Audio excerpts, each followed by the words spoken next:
All right.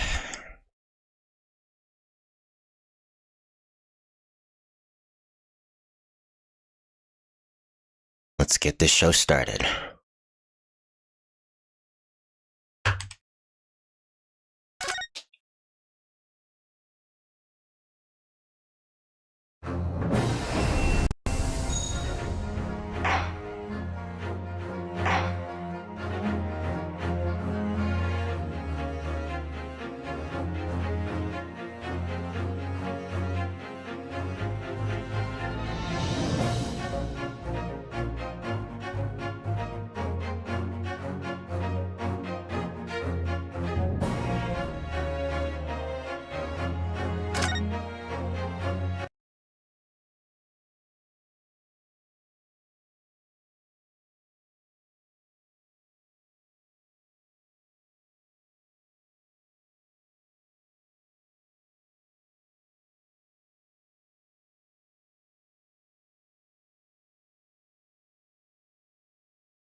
Gina, how are you holding up? I'm starting to feel quite warmly towards her frequent cold shoulders now. Ginny! Are you alright? Why aren't you saying anything?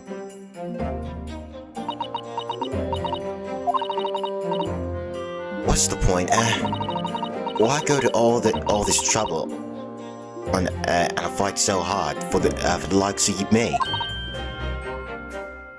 What? Well, you saw it.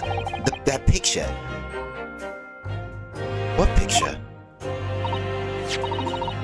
You mean this? The photograph taken by Hurley's red-handed recorder. Well, I didn't think it would have captured a scene like this. That's for sure. It's hopeless. Anyone who sees that's gonna think I did it, ain't they? Well, I won't pretend it wasn't a bit of shock when the prosecution first presented it to the court. Surely you've gotta have your doubts about me now. You can't still think I'm innocent. Of course I can.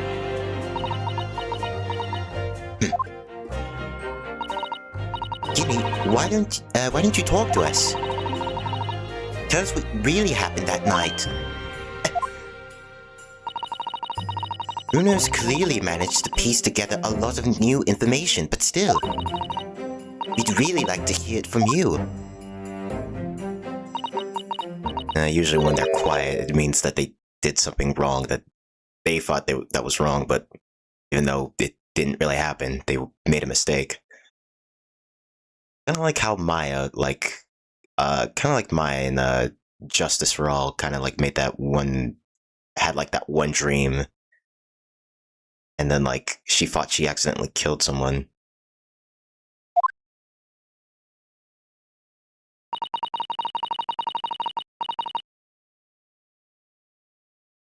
It was after we'd had that dinner together at your place, right, Iris?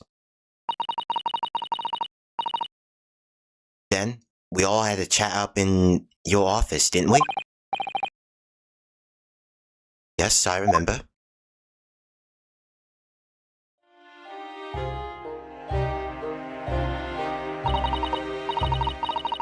After that, I just couldn't get to sleep. So I slipped out and went down the street to the 2-to-1 to Waybank's place. I had to know if Iris' story was there or not.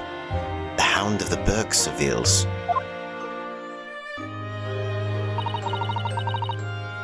I don't know what it's about or nothing. But if you ask me, there's something in that Sholmes I don't like. Something what he don't want people reading. So that's why I lied to Iris about the sticking in the lug with Wittybank for safekeeping. At least that's what I thought at the time. So you broke into Wittybank's. I just had to know if it was there or not. I mean, I had no idea all that was gonna kick off, did I?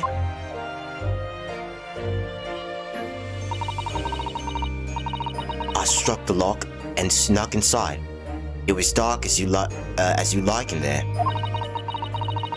So I gave the oil lamp on the counter a bit of a wick, and that's when...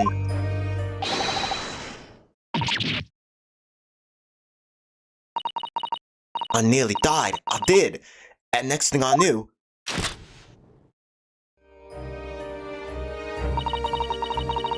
I grabbed the gun off the counter and was waving it in the air like I don't know what.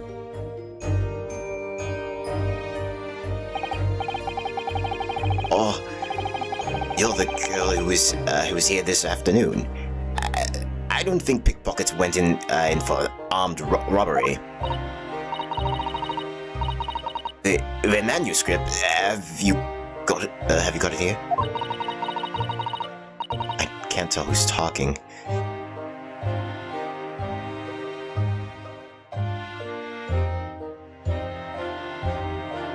Jones leave a load of papers with you? A story? I beg your pardon? The hound, the something or the other, if it's I want to see it.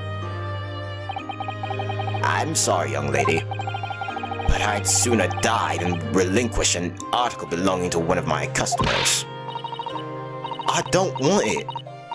What will I do with it anyway? I just want to see its ear, that's all. Oh, you want to see it, do you? I want to know if Sholmes really pawned it here, or not. Please, just let me see it and I'll go. Oh, very well then. But for pity's sake, stop waving my gun around, would you?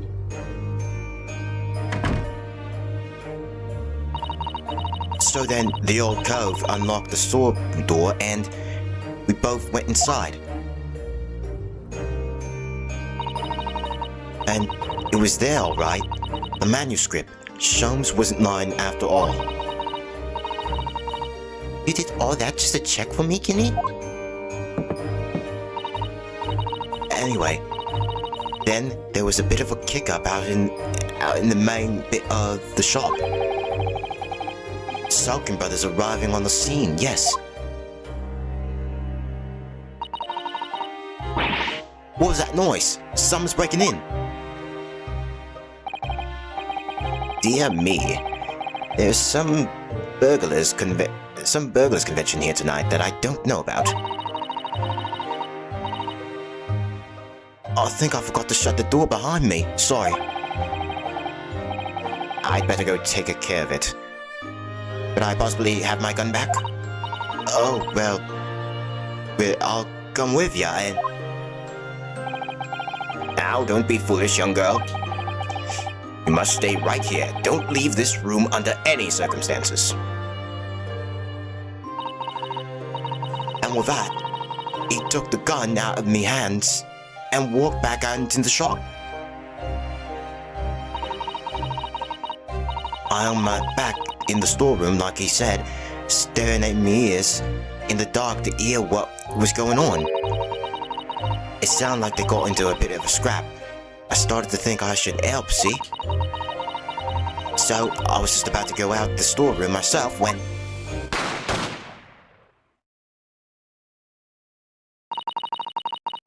I heard a couple of gunshots go off. Two, I think. Almost at the same time. And then, there he was. Right at my feet. Lying face down on the floor. I was right next to the storeroom, so I slammed it shut and locked it as quick as I liked. Because you thought whoever had shot Mr. Wittybank might come for you. Yeah, so I went to grab the old gov's gun. I figured I'd put up a fight at least. But when I got a better look at him, I knew.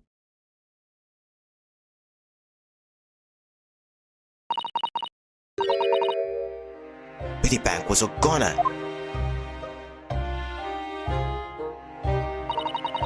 One moment, I gotta do a quick errand.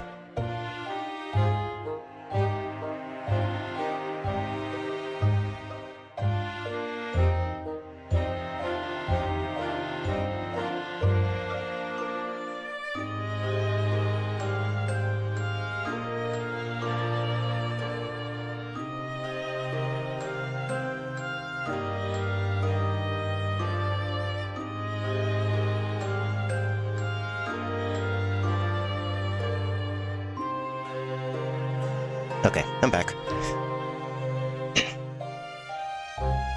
I felt it funny in me head. All of a sudden, kinda dizzy. And after that, I don't remember nothing.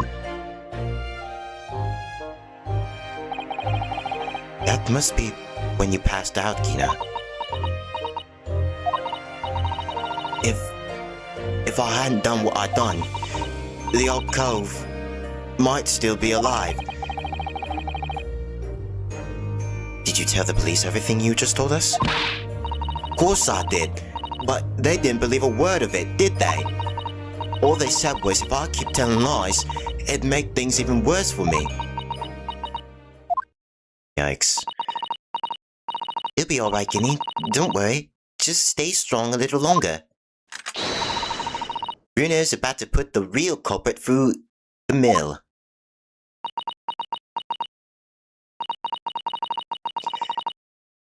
That cove, what was there in the afternoon? That Egbert Benedict? Now we know that's not his real name, right? I still remember how he looked at me like I was nothing. He was there that night. We don't know his real name yet, but I'm convinced that he's involved somehow. Anyway, thank you for telling us what happened, Kina. I appreciate your honesty. You what? You can leave it all to Runo's capable hands now, Guinea.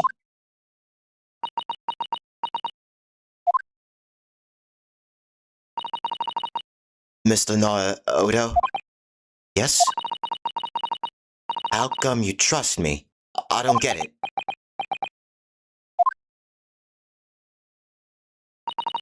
I mean, have you forgotten what happened here before? Come on, it was only 2 months ago. Me and McGill, we told you a whole pack of lies. And you got the boy off with them, even though he was a killer. No, I can never forget that. Oh, I did what I thought was best at the time. But the pain of the error of judgment doesn't get any easier to bear. Still, don't forget that I also made you a promise. I told you that I'd be on your side to the bitter end, no matter what. But what if I'm lying? You could be working to get another killer off the hook, for all you know.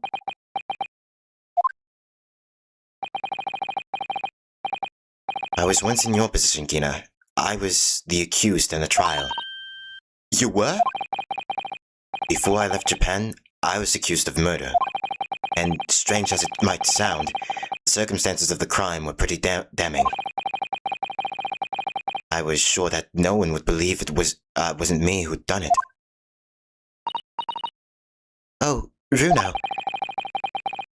But there was one person who stood up for me, who believed in me, and I was prepared to defend me. My best friend.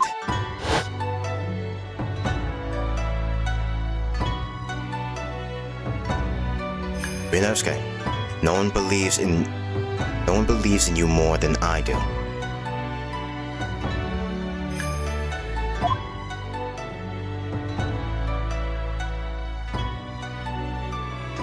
Leave this to me. All you need to do is put your faith in me and I'll do the rest.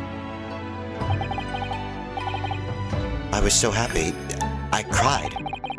But even then, somewhere inside me, I couldn't help thinking, surely he doesn't really believe in me. Not completely. But I was wrong. Aw. As soon as my trial began, it was obvious that he had absolute unwavering belief in me.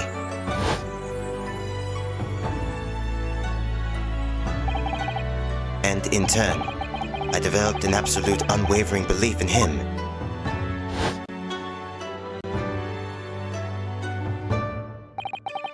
Since then, I came to realize, if you want someone to believe in you, you have to believe in the other person first. What are you saying? I promise you, Gina, that no matter what happens, I'll keep believing in you. So you don't need to worry. I won't let you down.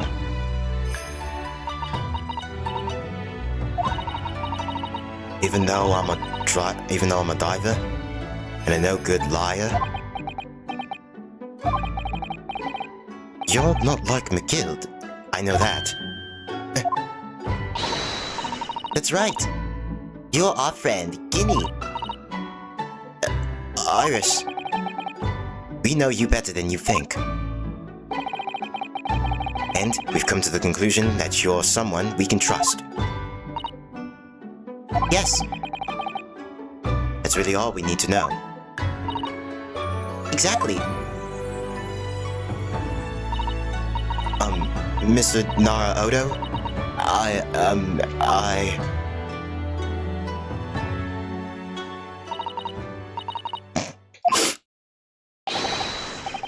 Defendant Gina Lestrade and her legal representative. Court proceedings are about to resume. Please head into the courtroom immediately. Yes, of course. Thank you.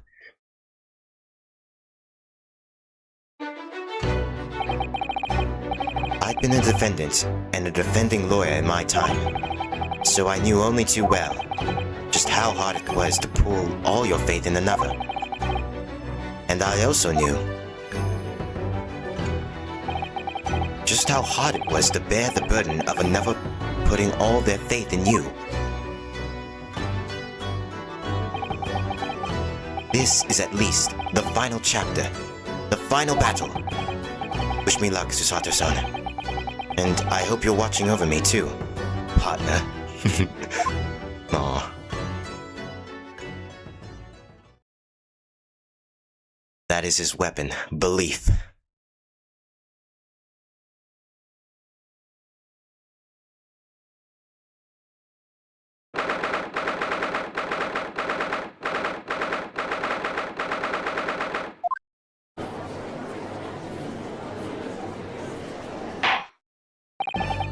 I hereby call this court to resume as we resume the trial of Miss Gina Lestrade. Lord Van Six, have you successfully subpoenaed the witness? The subpoena was delivered to the communication station where the man works immediately, my lord. However, the heavy rain has delayed the arrival of his carriage, it would seem. I see. Then let us turn to our attention to Inspector Gregson's case of the case heard by the court this morning. Glaring omission of the third bullet in your report is a serious blunder, Inspector. Yes, I can only apologize, my lord. And although the defense's chemical analysis of the blood at the scene makes for a compelling argument, I cannot permit such untried methods to be as evidence in my courtroom. It's a mistake to cross Hurley and me, a very big mistake.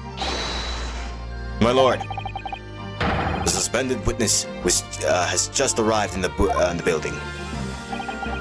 Thank you, officer. Show him to the stand without delay. Mr. Egbert Benedict. I didn't expect to be crossing paths with him so soon. Certainly not like this.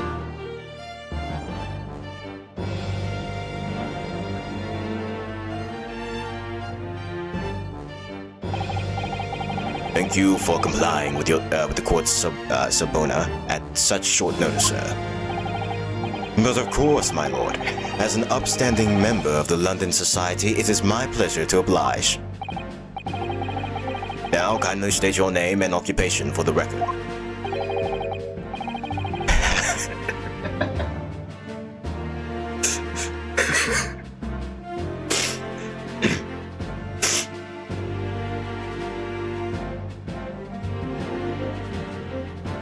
Sorry. Ashley Graydon, Communications Officer. Mr. Graydon and I both work at London Central Communication Station. Now, perhaps I should, somebody would kindly explain what all this is about.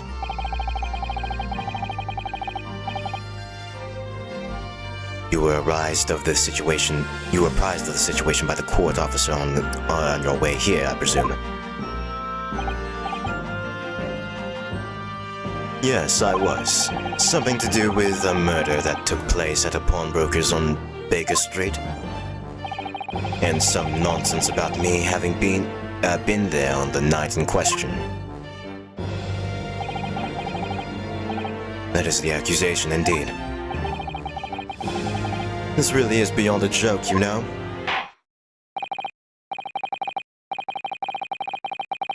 Very well, without further delay, the court will hear your testimony now, Mr. Graydon.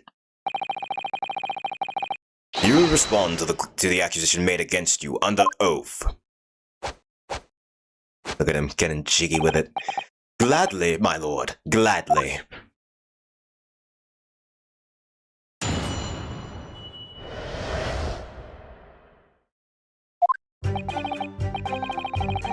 Naturally, I have occasion to make use of a pawnbrokery services from time to time. But are you seriously suggesting I collude with these thugs to break into the place on that night of the murder? Shaking my head, I have no intention of admitting to such an outrageous accusation. Even if certain parties here present claim that my blood was found at the scene.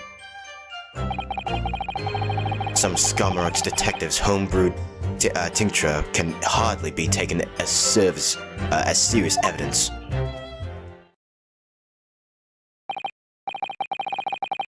So you deny the accusation completely, do you? I must say, I am dismayed. For the highest court in the land to be swayed by this self-professed detective's toy is the will of the jury, and our great British justice system demands that the jury's will is upheld. And it would seem we have the misfortune of a most inept assembly of jurors today. By golly! How long am I expected to be detained here? Following the defense's cross-examination, your involvement in this matter has not been established. Be free to leave immediately. Good. Then I shall be away in time for afternoon tea. Some small conclusion at least. Does not uphold Mr. Graydon any longer than necessary. Conseil, proceed with the cross-examination. So, we meet again, Mr. Egbert Benedict. Or is it Mr. Graydon? My apologies. You are? Rianerske Norhonder, defense lawyer. We have met. If you say so, Ashley Graydon. Enchanté. So.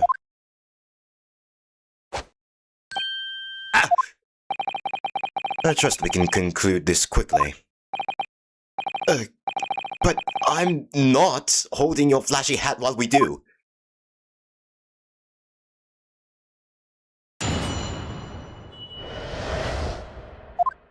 Okay. Naturally, I have the occasion to make use of pawnbrokery services from time to time. Yes, we met in the very pawnbrokery where the crime took place on the afternoon of the day in question.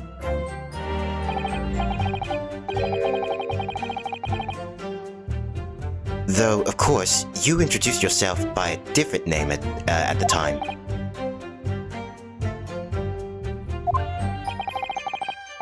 It was Mr. Egbert, Objection! Okay, dude. The witness is here to testify about the events that took place that night. He is under no obligation to answer such unrelated questions. You can't be serious! Thank you, because I certainly do not feel inclined to answer such an inappropriate question. So he's going to be evasive, is he? In an effort not to give anything away. This could be tricky.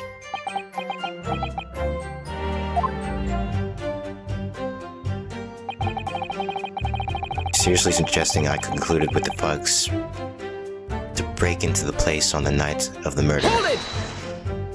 Possibly. Have you seen these two men before?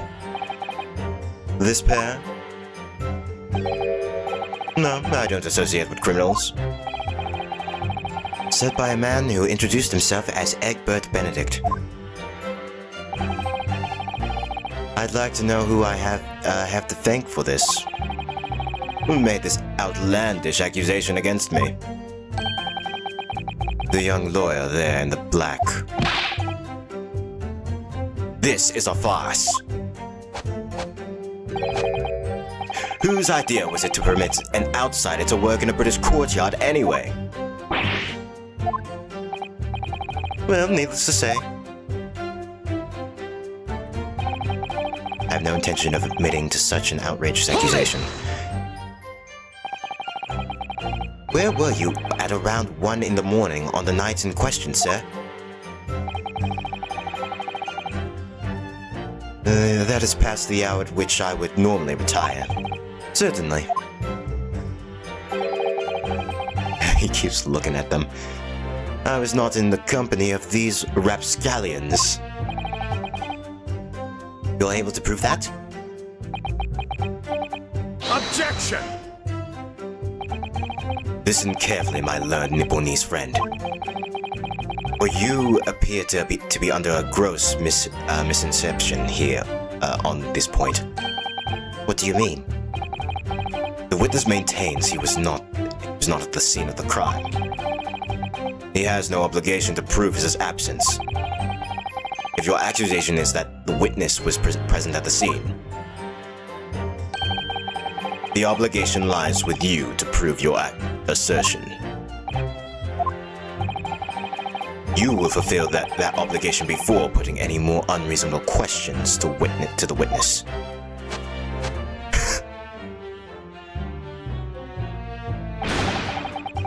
A silent victory wiggle. Thanks.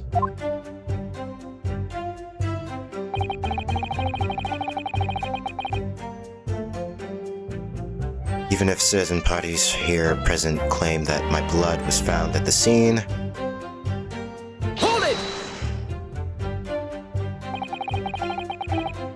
blood was found at the scene of the crime. There's no question of that. Mr. Sholmes' criminal analysis has positively identified the substance as such. But I'm not the only human to have blood running through my veins, am I? How can you be sure that the blood is mine? It could equally be the blood of one of these two miscreants.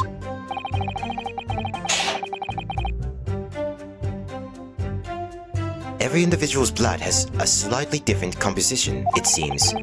Mr. Sholmes' chemical is able to Spare me the science lesson. Who is this Sholmes character, anyway? Oh, I assumed all Londoners would know the name. He's a renowned detective. So even you are unable to bring yourself to say great detective. A great detective, you say? Now we're in the realm of fairy tales, are we? Excuse me! Excuse me. Do you have something to say about that, Mr. Selkin? What, me? No, the other guy. No, Mr. Shulkin, next to you. Right, I had it up to here with you with this. How many times have I got to tell you? Yes, I know. You're not Big Bruv Sulky. Mr. Nash Shulkin. Blimey, Governor, you what? Is it not the case that when Mr. Graydon just spoke a thought went through your mind? Would you care to share that thought with the court? My thoughts? I don't have none of them. It must have been him. You what? Mr. Nash Shulkin, answer the question, please. What went through your mind when Mr. Graydon just spoke? Nothing, honest, Gov. Nothing. I was just thinking. If he was arming around like that much more, it'll open up the wound again. That's all. What wound? Where he took the bullet, of course. it was only 2 days ago. It ain't gonna be healed up yet. So I was, well, you know, I was worrying for him, and...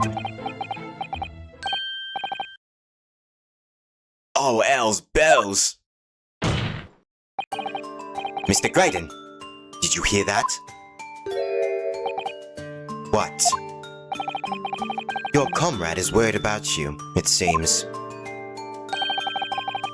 On account of your injured arm. My lord?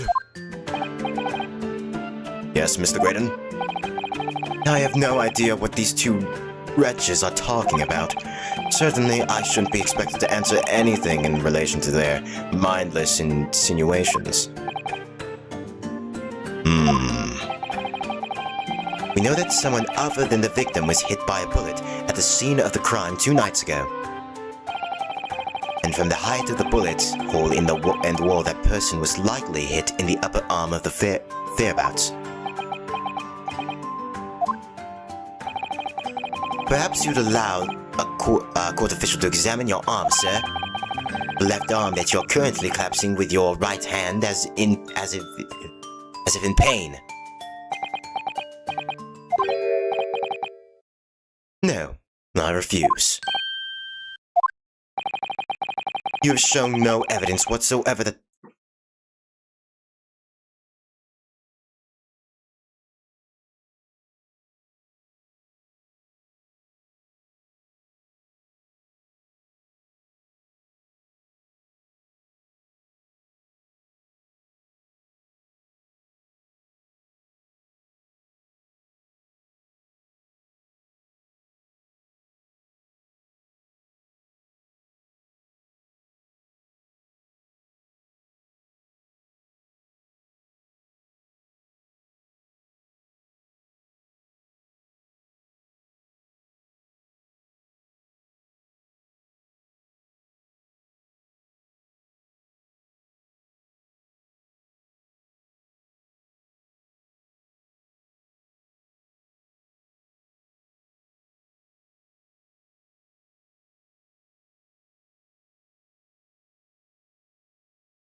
Alright.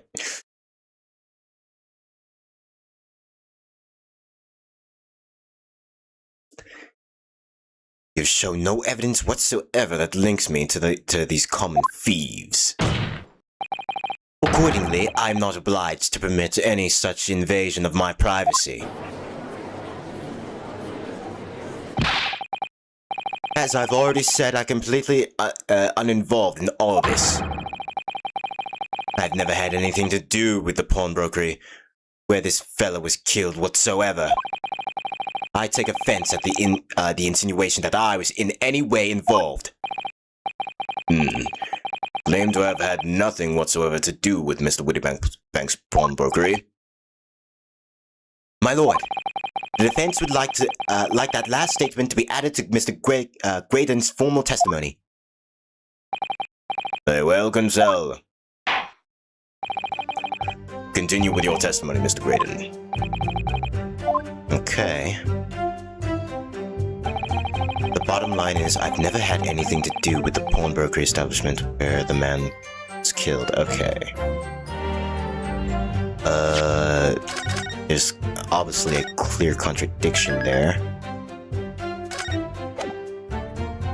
At least I'd assume so. Unless I never had anything to do with the pawnbroker establishment where the man was killed.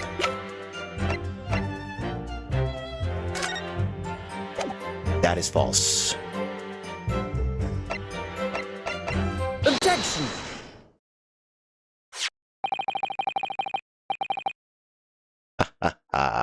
Jackpot. Have you ever seen this disc before, Mr. Graydon? Why? Is it supposed to mean something?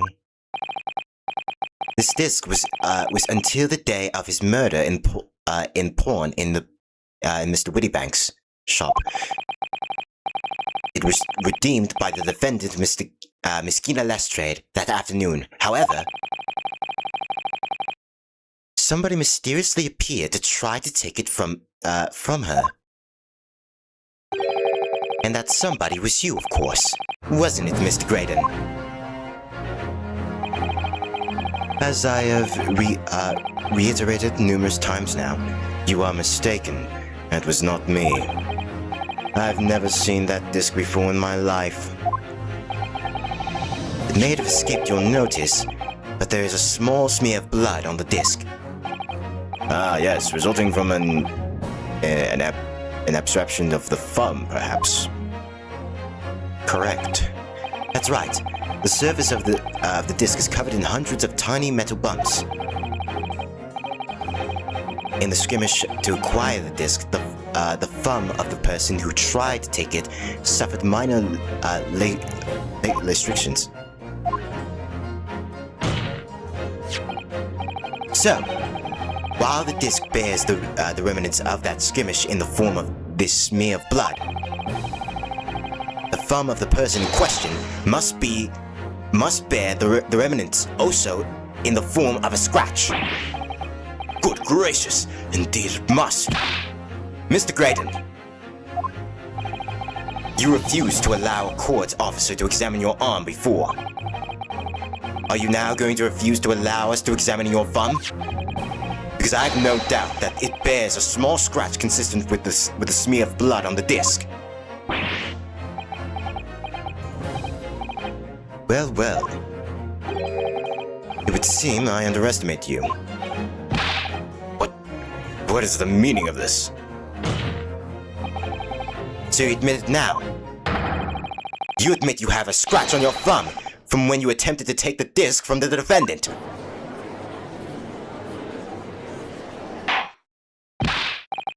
Order! Order! Well, Mr. Graydon. Would appear there has been something of a misunderstanding here.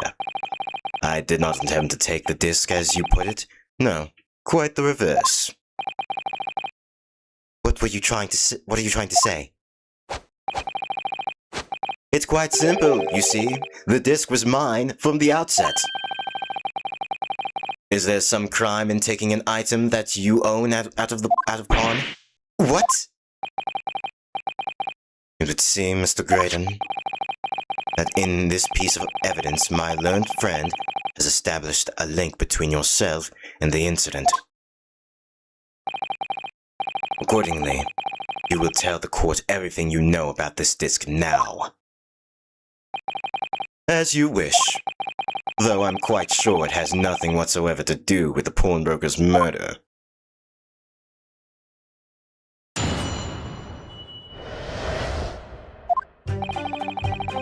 There's a note on the disc saying, "For Mr. McGill," but the item belongs to me. The redemption ticket was stolen from me by the accused, the filthy guttering on the day in question. I proceeded at once to the shop in order to explain my situation and redeemed my article. In the end, of course, the disc was taken by the police. In other words, I had absolutely no reason to break into the shop later that same night.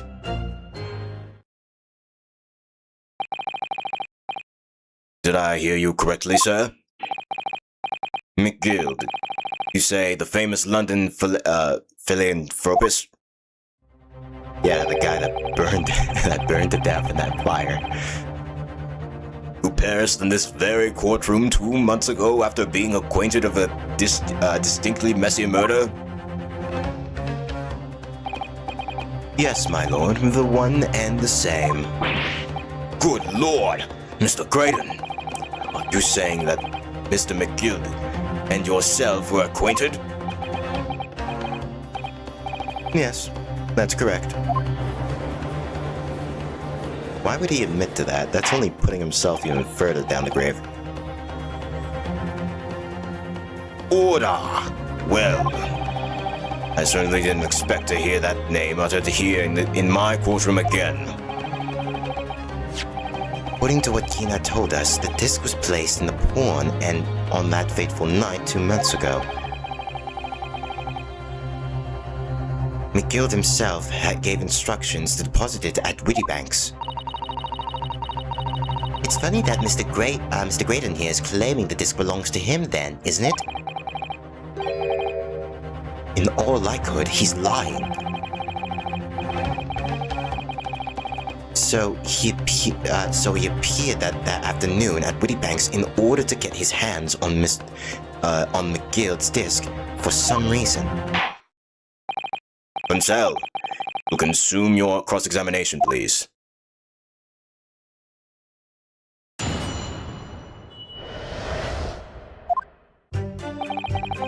There's a note on the disc saying for McGill, but the item belongs to me. Would you care to explain how this belongs to you? As you will observe, a communications officer such as myself commands a fine salary. You are certainly exquisitely dressed, sir. So you see, I have little need to make use of the services provided by the pawnbrokery trade.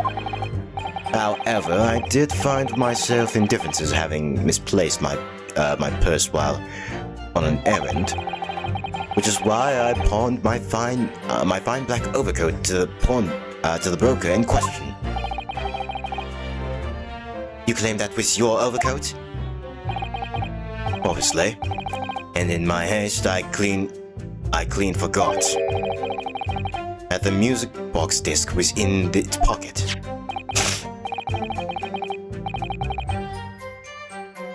And yet, there's a note on it that reads for McGill. I am a collector of rare and unusual music box music. I first met Mr. McGill at a gentleman's club in the city and was interested to discover that he shared my penchant in that area. So the disc in question? It's a pre-production sample. I promised to let Mr. McGill hear it. Then you forgot that it was in the pocket of the overcoat you were forced to pawn. Yes, exactly. Gina didn't mention any of that in her testimony 2 months ago, did she? No, because McGill has threatened her to keep her mouth shut. Which means that if we dig too deeply here, it's going to expose Gina's pre-jury. Oh dear. This is complicated, isn't it? Let's leave it alone for the time being.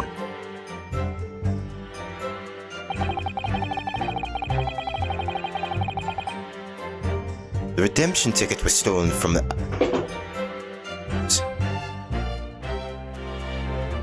one moment, I need to go charge my headphones.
The redemption ticket was stolen from me by the accused, that filthy cuttering on the day in question.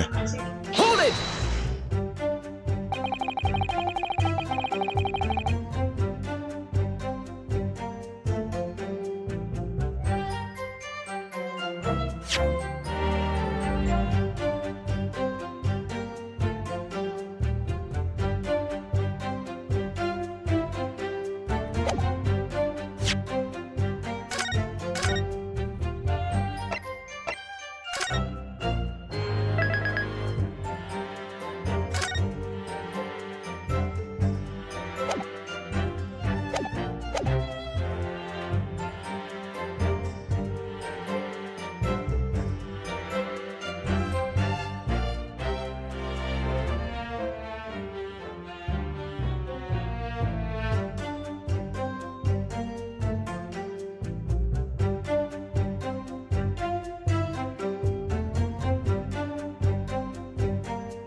Okay, I'm back. Audio might sound a bit weird.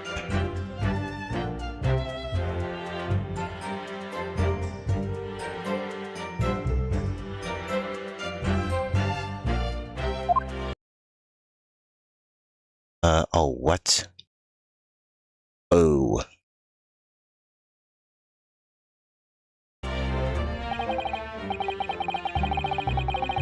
Did I read that? I don't remember.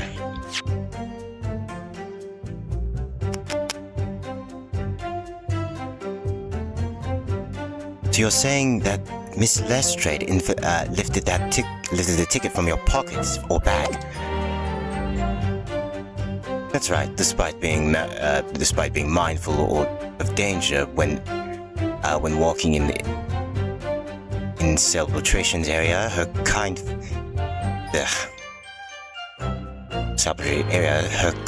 frequent. Miss Lestrade did no such thing.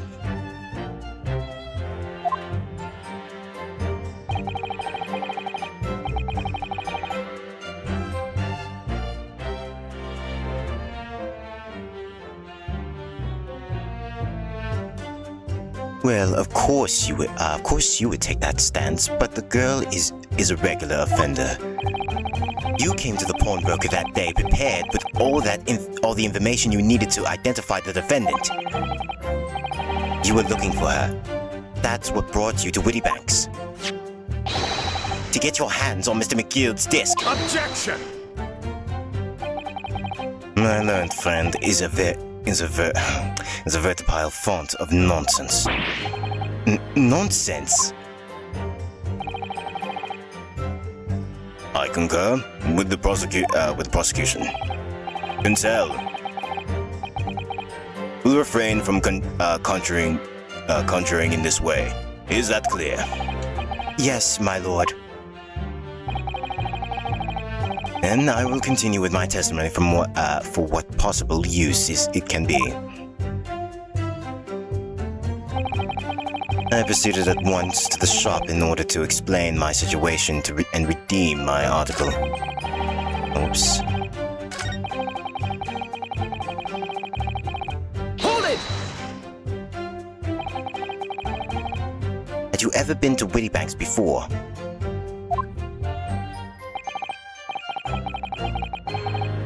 Only once for the purposes of pawning something. But like many, I enjoy browsing in such establishments. So when you noticed that the pickpocket had taken your ticket, you chased after her, is that correct? Yes, that's right. I didn't notice at first, of course. Such is the art of pick-purse. But when I did, I headed to the pawnbroker at once in order to reclaim my coat before the hood.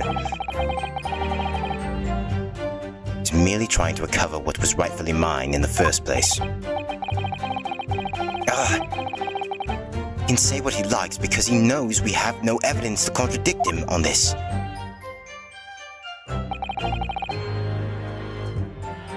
In the end, of course, the disc was taken by the police. Hold it!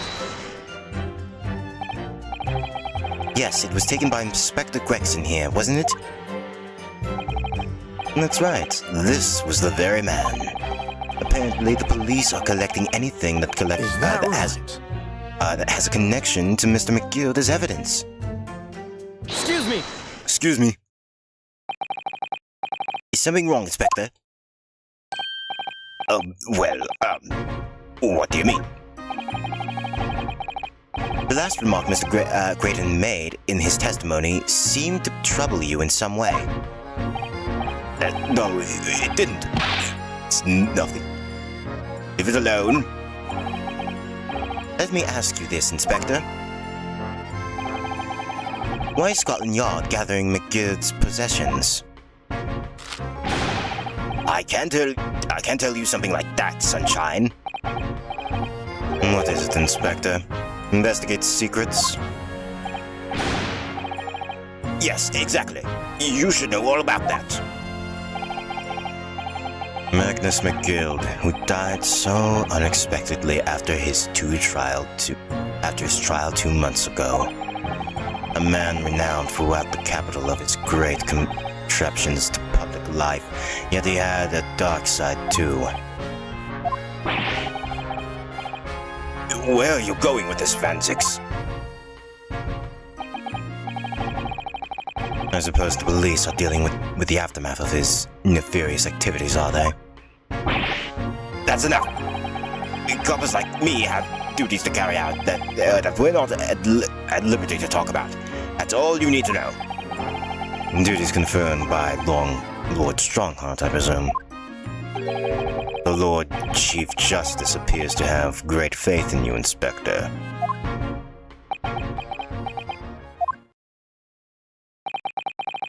The bottom line is, if you want to get more out of me, you're gonna need Lord Strongheart's paw print first. What's all this about? It's like there's something going on between Gregson and Lord Van Six here. A major disagreement, it seems. It appears that the Inspector has revealed all he is at liberty to reveal. Mr. Graydon, let us return to your testimony. Gladly, my lord.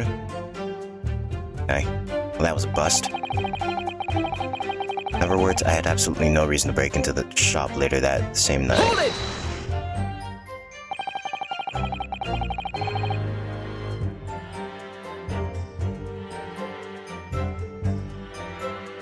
But perhaps you'd seen something of value among the forfeited items.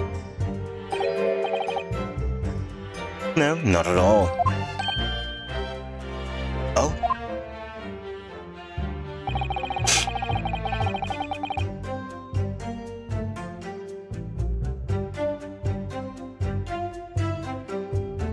A valuer was brought by the police to access everything in the shop. Without exception, every article...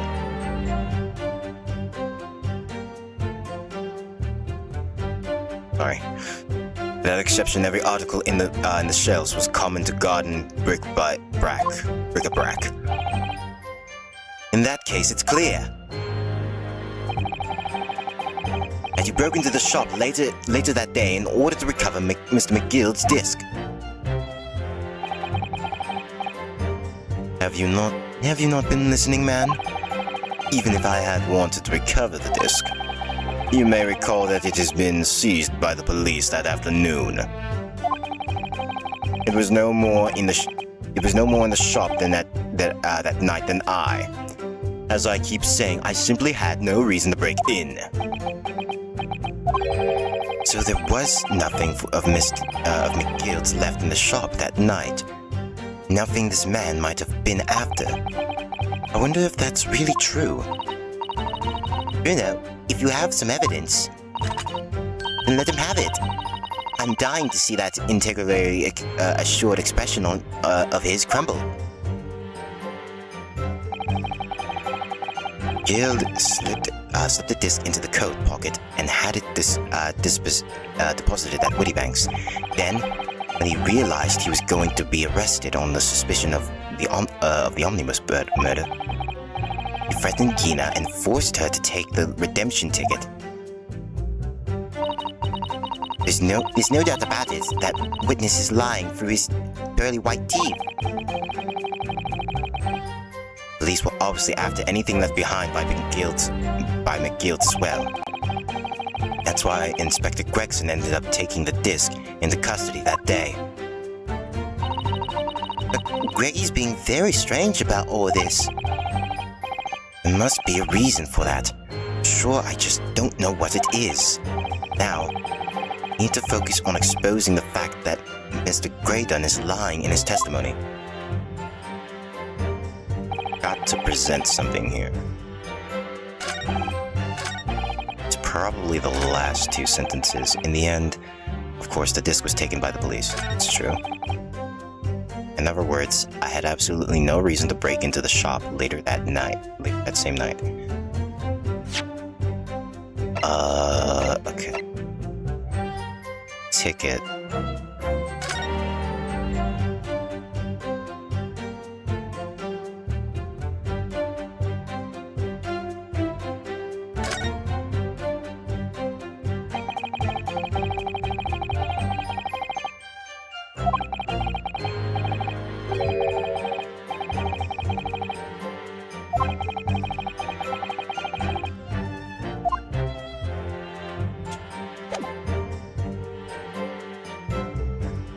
By the victim, Mr. Wittybank.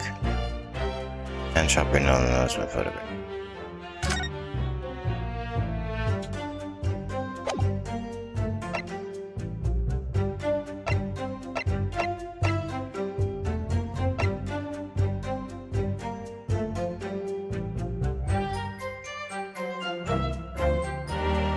And Mr. Wittybank, the blood on it has identified as Mr. Mason's. Blood sample portfolio? No. Iris's story manuscript? Have I looked at this yet? The Hound of the Baker's Veil. That's right, I used Daddy's notes to write it. I think it's a great story. I don't know why Hurley's forbidden me to publish it. No, it's strange, isn't it? Perhaps it's not the problem. Perhaps Mr. Sholmes is a family friend of someone,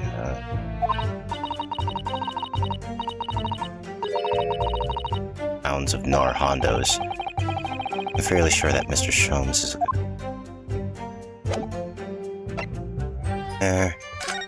McGill's case notes. Victim found deceased, the last scheduled omnibus, the day of the stab wound. Abandonment. Patient brickmaker. Trial summary. Defendant Magnus McGill, prosecution attorney Lord Van Zix, defendant attorney Ritsuke Norhondo. Conviction was assured. The eyewitnesses' testimonies, however, surprise fourth witness's testimony resulted in an acquittal due to insufficient evidence. In other words, I had no reason to break into the shop later then. Day's paper.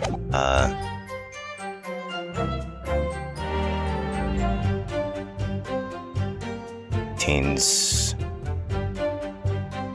article about the government's secrets being foreign agency. That could be what I need for later. Autopsy report. A report prepared by Scotland Yard. Bunker that corner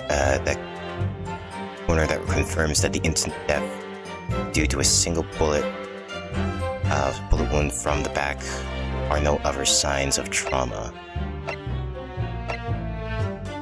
The gun, not the gun. Certainly not the photograph, I'd assume.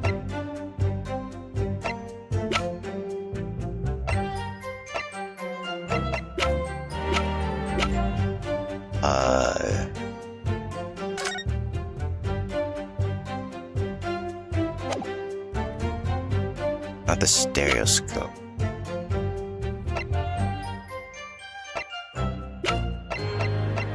I don't know what it could be, actually.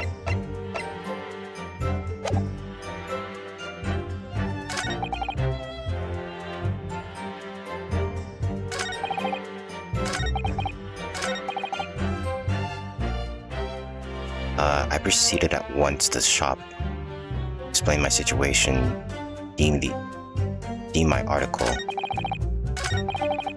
Oh, wait a minute, there's a note on the disc saying for McGill by the item that belongs to me.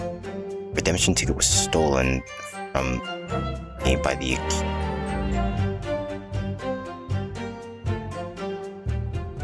in question. I proceeded at once to the shop in order to explain my situation, deem my article.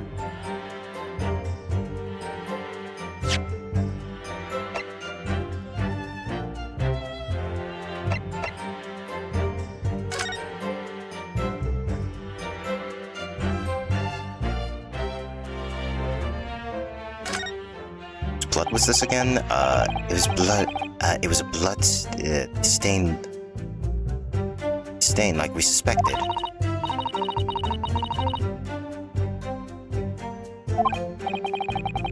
I suppose Ina couldn't have been wearing clever gloves that night, would he?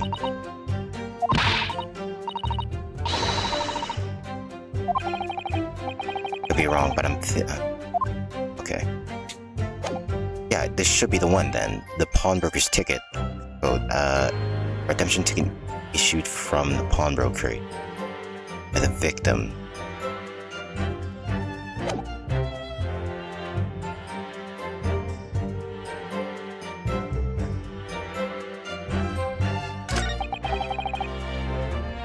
And of course, the disc was taken from the police.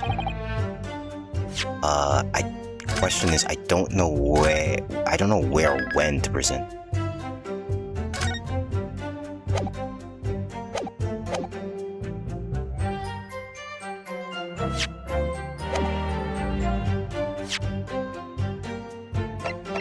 Objection!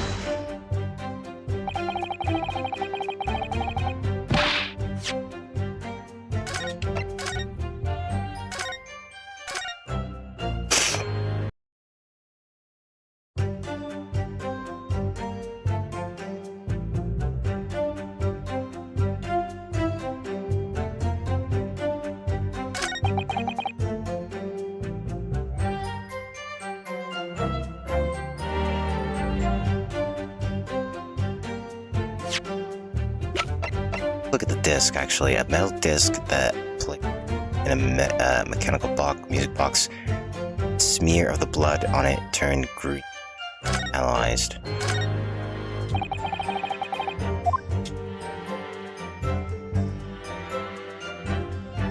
Alright, the paper, it's the name of the man you defended a couple months ago, isn't it, Bruno? Yes, or rather, mistakenly defended. I wonder what his name is doing on the back of the disc. That's a question I'd love to know the answer to myself. Really tells me.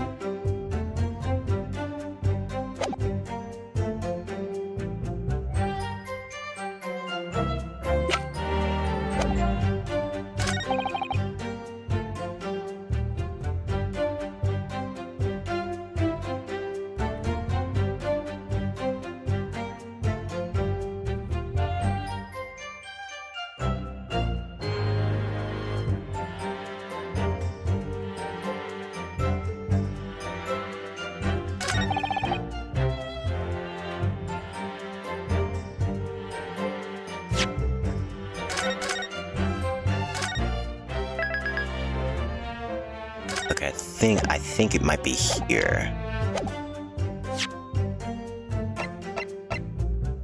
Objection! Around here, maybe. Probably the photo then, right?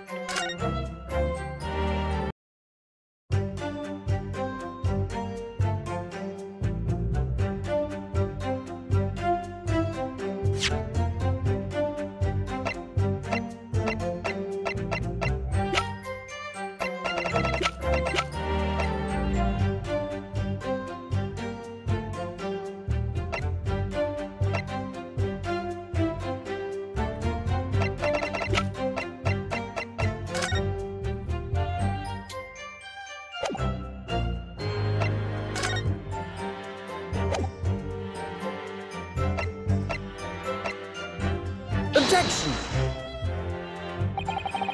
Okay, no, not that one. The other photo? I don't know why it'd be any different, though.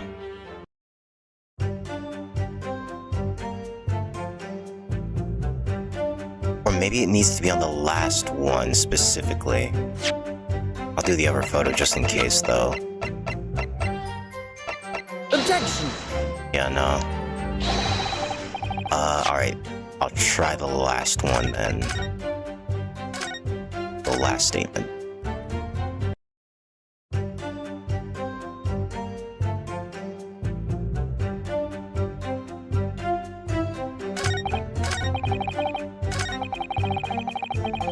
had no reason to go back. Objection! But yeah, no, I tried that one already. Just wanted to see if it would be the ticket.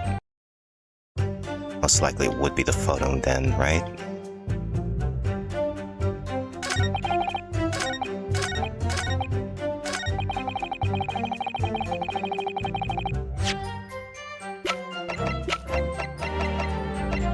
Objection! Okay, no, it's not.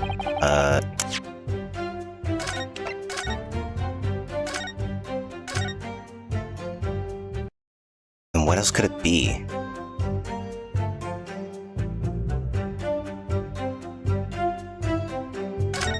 It's not the... Wait, is it actually the disc, actually?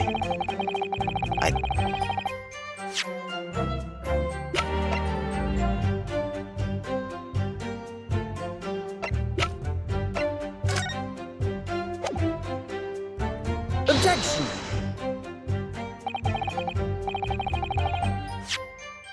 Might actually be the disc, maybe.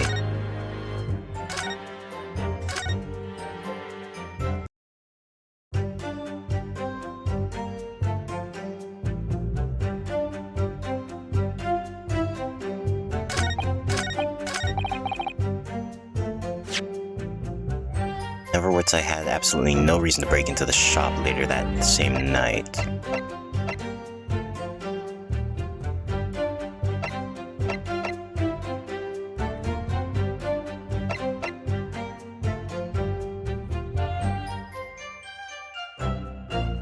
Objection! Okay.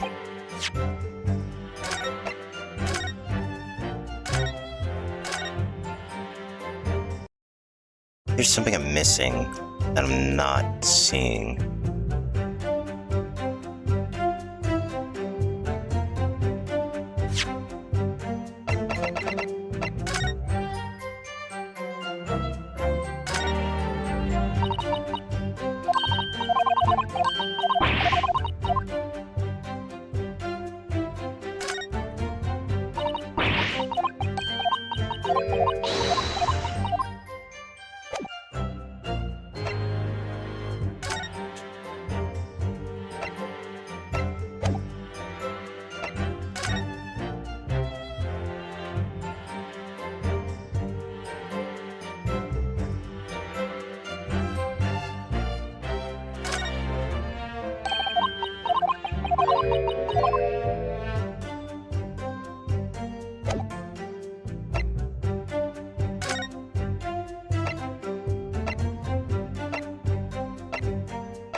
Okay.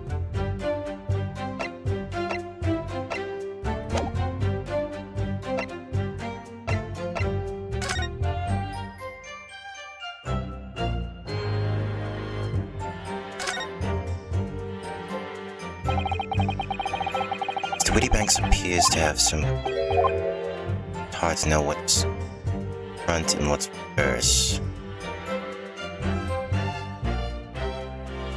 See it above mentioned article and art. One small box, 10 shillings.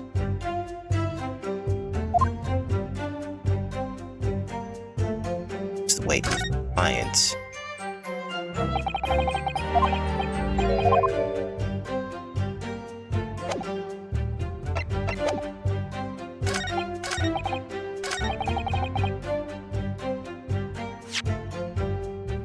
Objection! Okay. This disc was deposited at Wittybanks on Magnus McGill's instructions. You knew that, and you were there with the intention of obtaining it yourself. Objection! Conjecture again. In any case, the disc was taken into custody by the police that afternoon. The witness had no reason to visit the pawnbrokery again that night. Objection! Sorry, my learned friend. But that's not true. What? Mr. McGill had another article in pawn at Wittybanks. As this second pawnbroker's ticket proves. Ugh.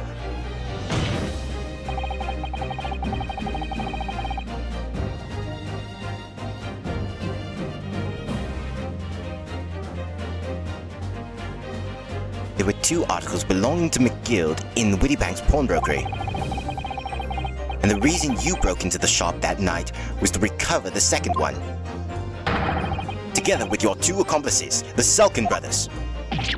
Ugh. This is the second ticket, is it? What had the man deposited? The article description reads, 1 small box. A vague description, it seems to me. Are you suggesting that I broke into the pawnbrokery with these clowns in order to steal some trinket box? I believe there are acquainted grounds to suspect that you did. This is absurd. Why on earth would I do such a thing? Once the article had been forfeited, I could simply walk into the shop and purchase it. There would be absolutely no need for me to resort to theft. That's a good point.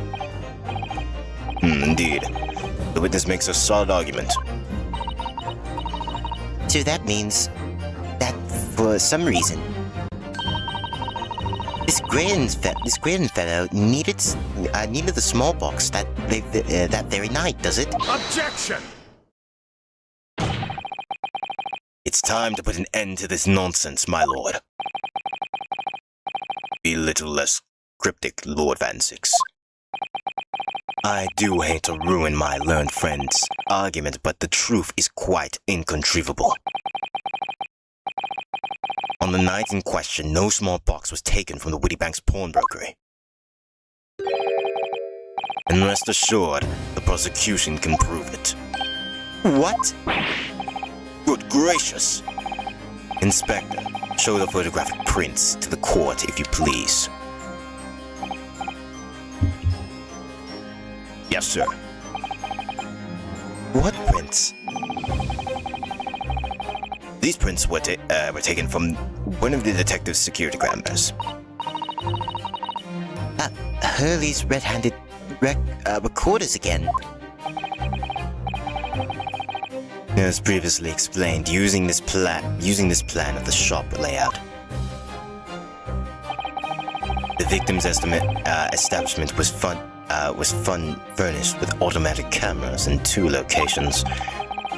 One was set to capture the counter where Mr. Wittybank received his customers, and the other was set to capture the shelves on which articles were placed for sale once forfeited. According to the information on this ticket, McGill's small box had been forfeited already, 2 days before the incident at 9 p.m. on 13th of April to be precise.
which means it would have been the shells of fortitude items on the shop front. Now, what I have here is a print taken by one of the cameras about 2 hours before the incident. That's at 11 p.m. on 15th of April. The victim certainly had a very full shop, it would appear. And then here we have another print. This one was taken about 2 hours after the incident. See, so we have two pictures to compare. I mean, what is there to compare? Though I must say that placing them side by side leaves me cold. Dear me, that's starting to make my head ache. Obviously, at Scotland Yard, we considered the theft as one possible motive in this case. We explored the possibility that something had been taken in addition to the victim's life. So your men have already compared these two prints thoroughly, Inspector? Yes, sir. We counted every single item in each of these two photographic prints. The Yard's conclusion is that exactly the same number are present in both.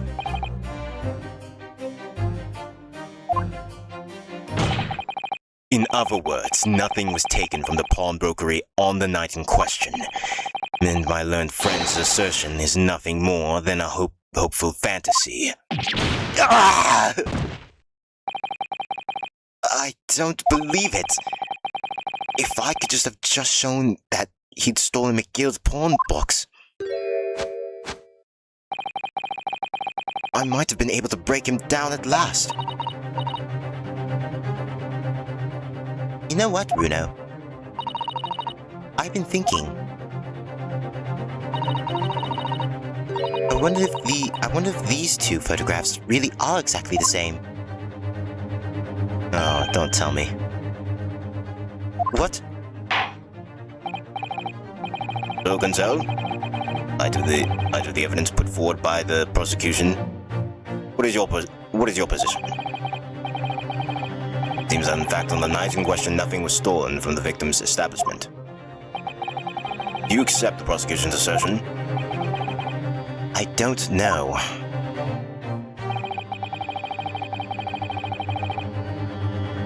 Could there be a hidden discrepancy in these two photographic prints somewhere?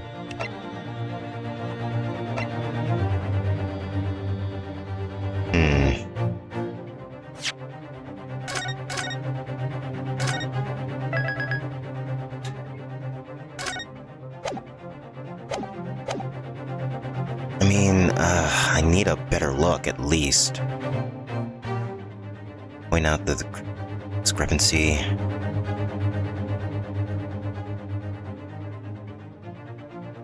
I mean, maybe there's something to do with the box itself.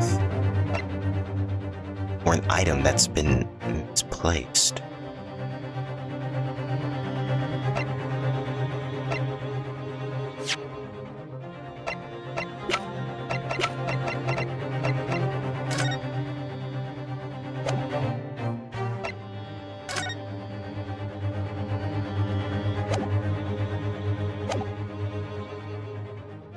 I don't think I have any evidence to prove it, right?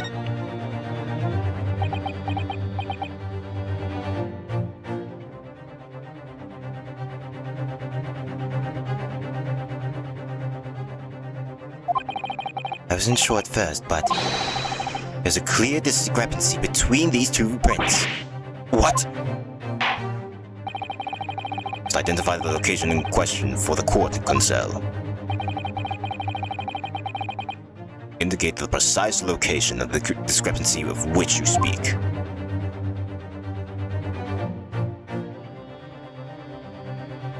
Oh gosh, I need to think here.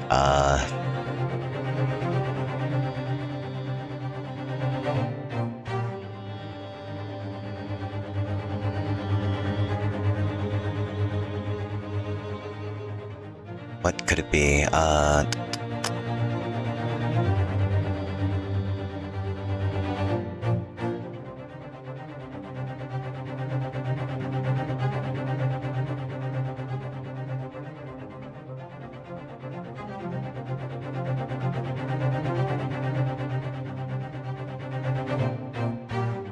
Three, 4, 5. 5.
Take that!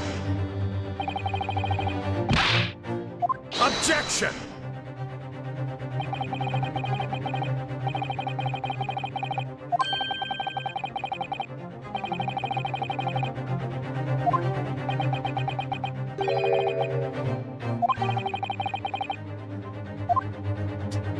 Son.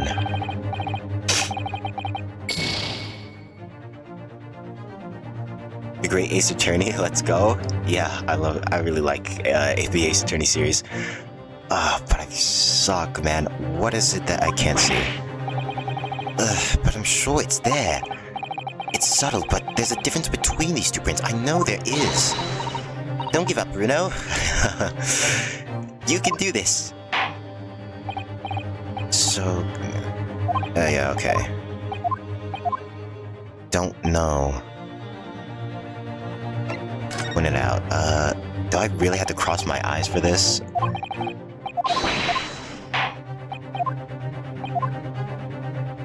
I really don't want to.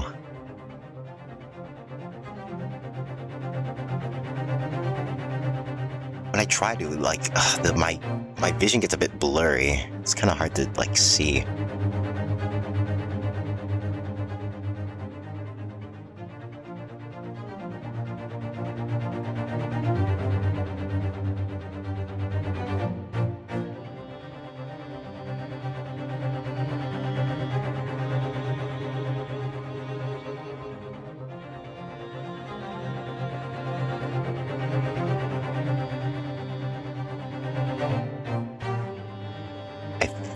Is it the...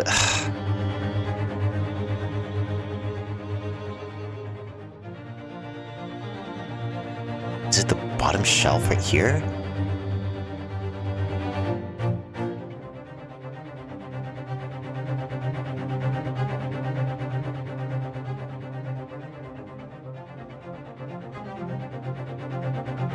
At this point, I'm gonna have to, like, blindly guess. I'm gonna have to say,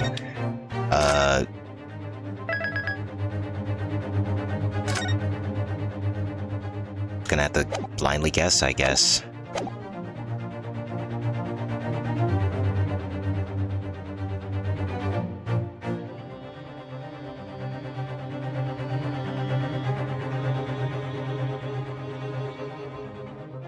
Cross my eyes again.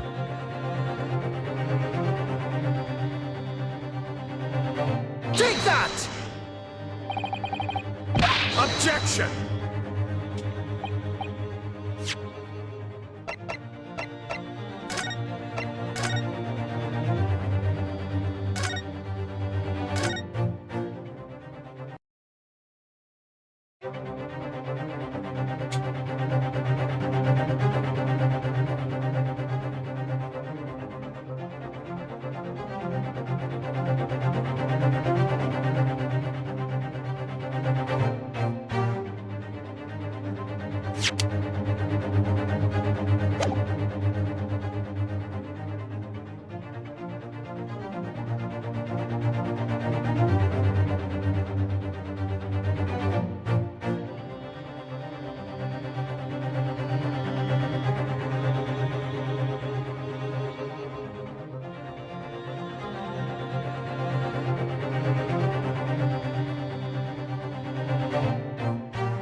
I don't know. I genuinely don't know.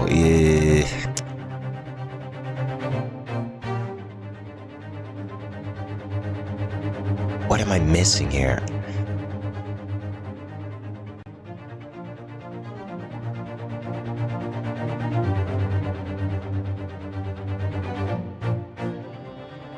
Take that! Objection!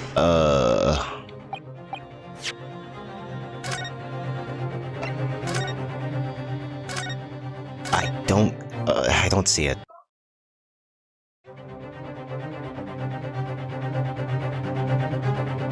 This is a tricky one.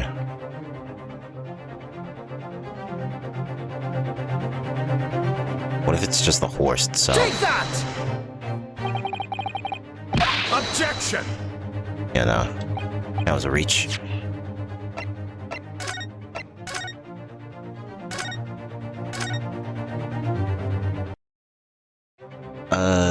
The answer, the discrepancy lies within none other than...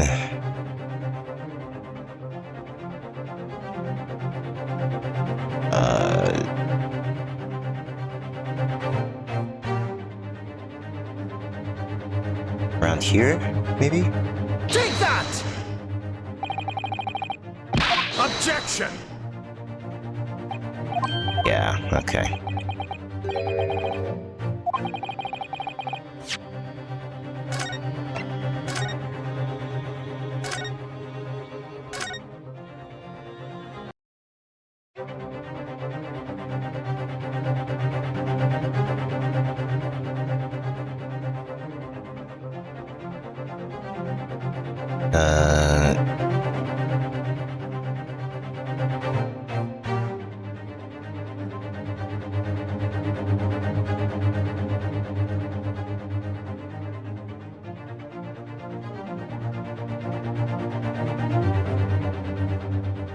Take that!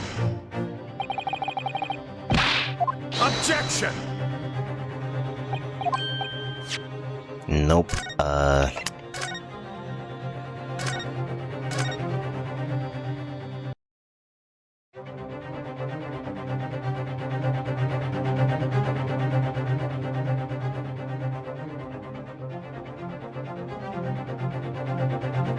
there has to be a trick to, like, there has to be an easier, like, trick to this, right? I like not seeing it. Is it that I'm not seeing?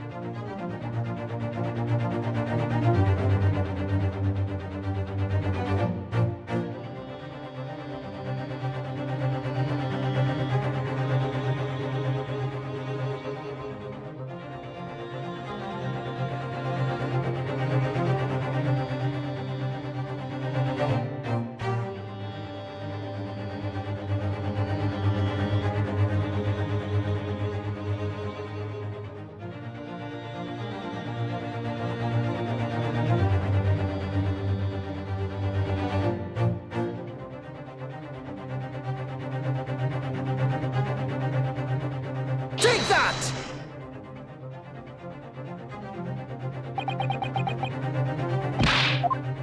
Objection!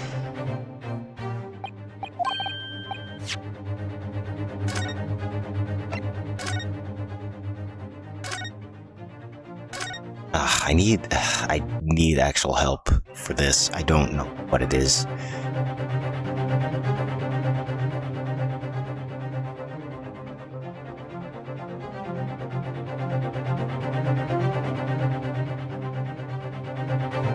Probably,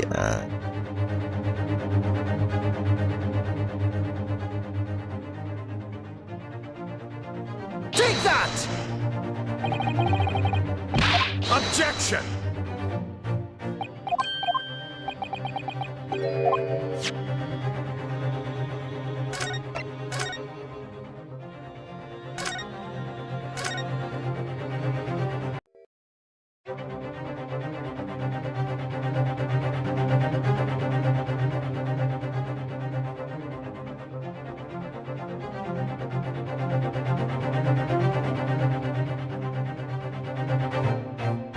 oh, wait a minute.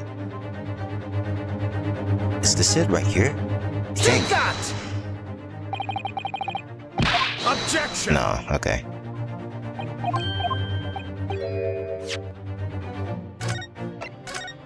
I'm just seeing things, I guess.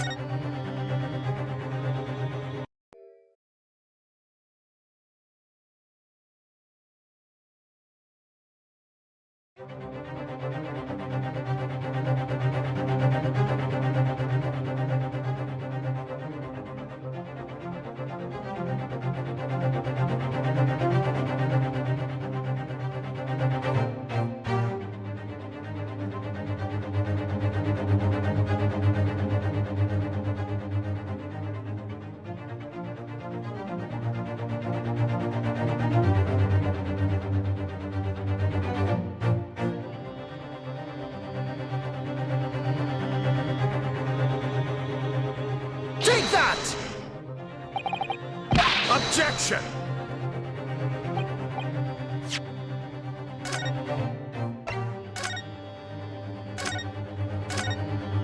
Maybe I'm on the wrong track, maybe?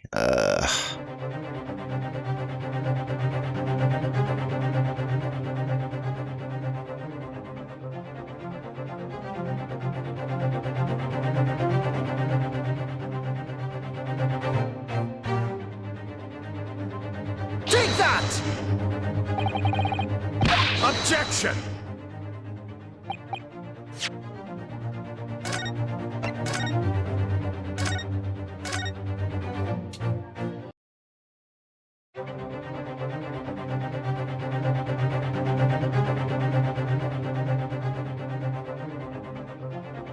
Probably something to do with the top shelf, or maybe something in the background.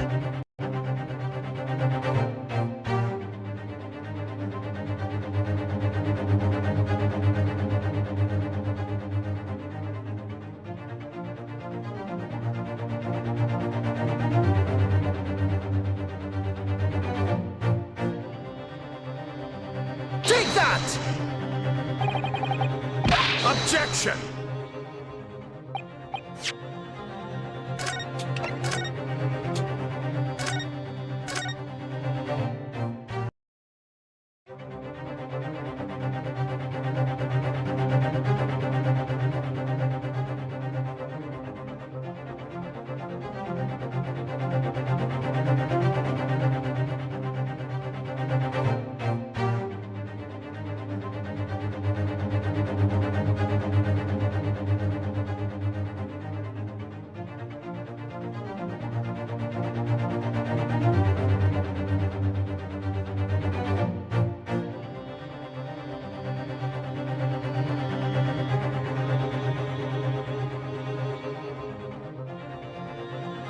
Take that!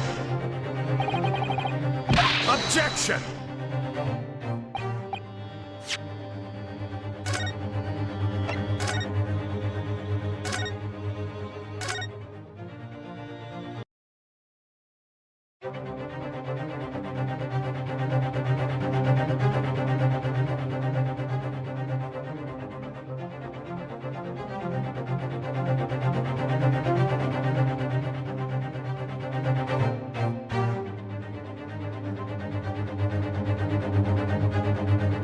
Take that! Objection!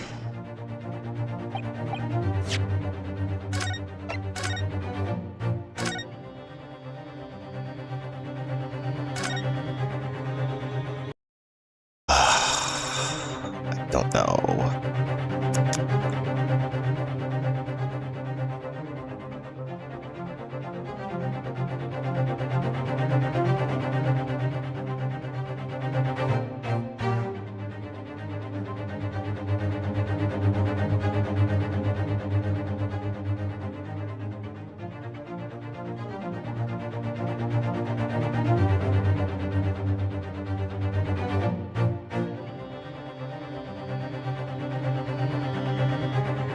Take that! Objection!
Objection!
Take that!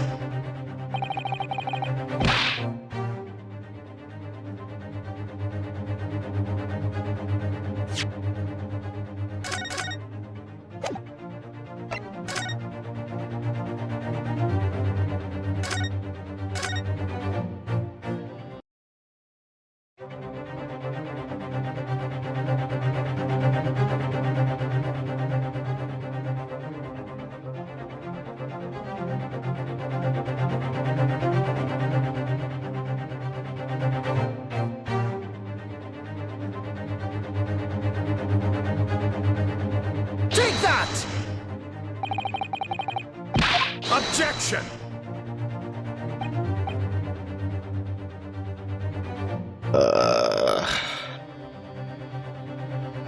Oh no.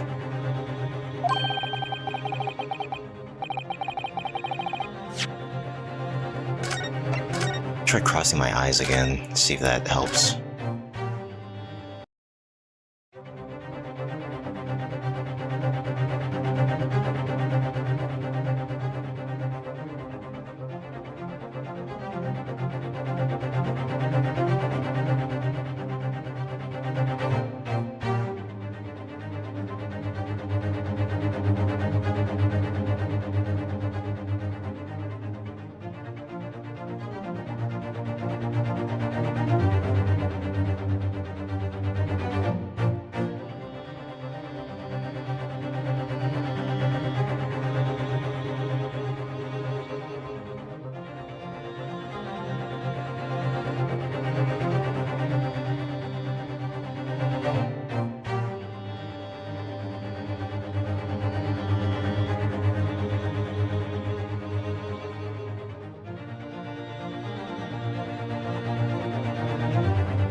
Objection!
Take that! Objection!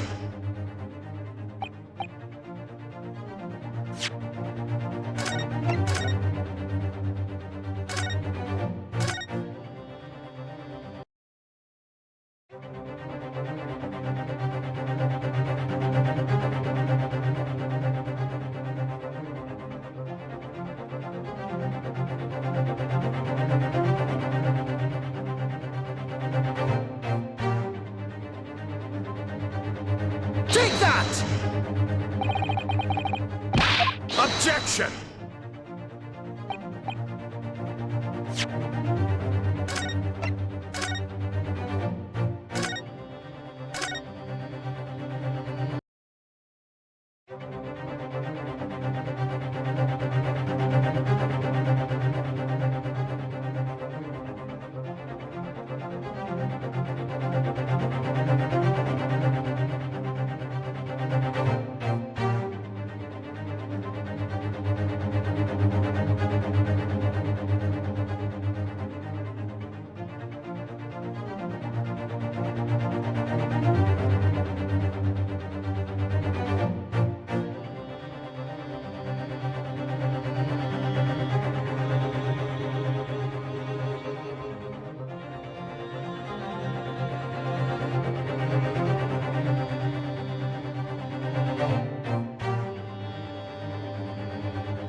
Take that!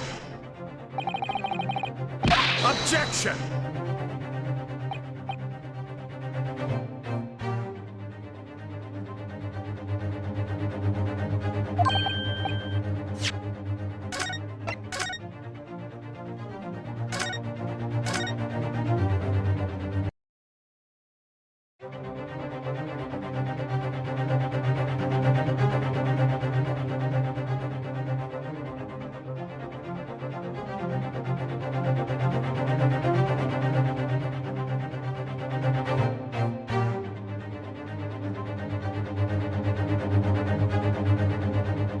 Take that!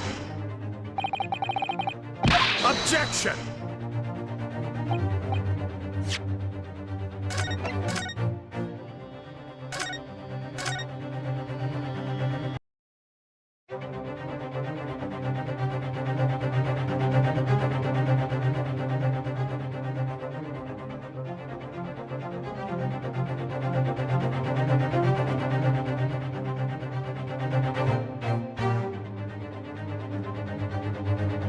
Take that! Objection!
Objection!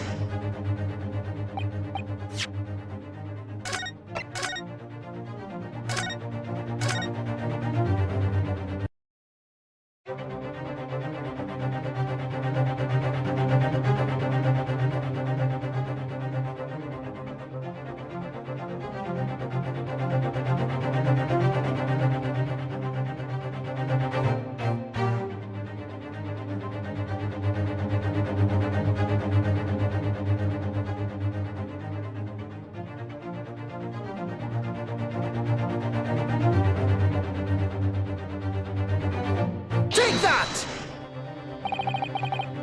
Objection!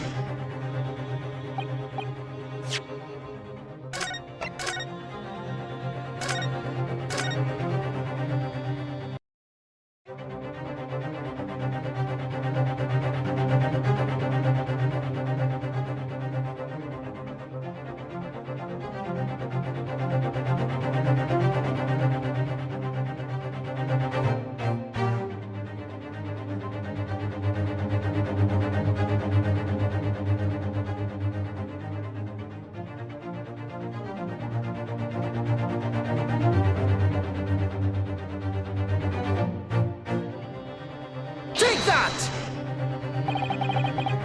Objection!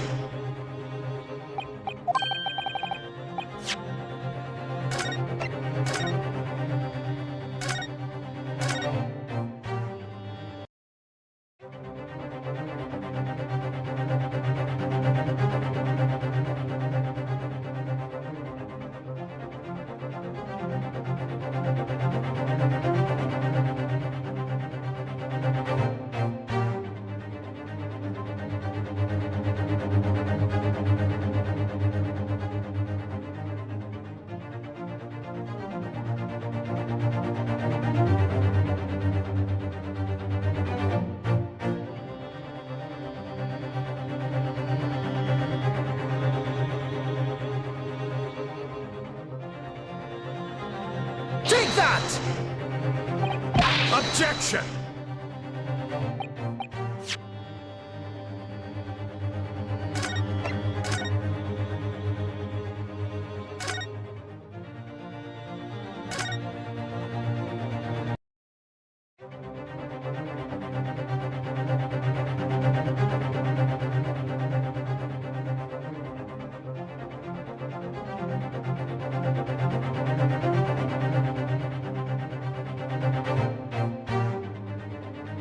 Take that! Objection!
Take that! Objection!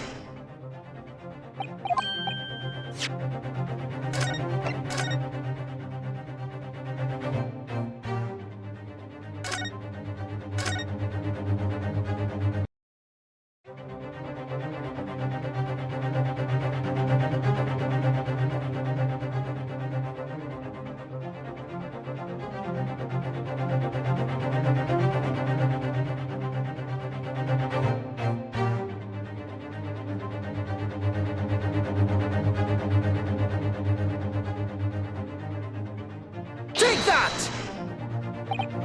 Objection!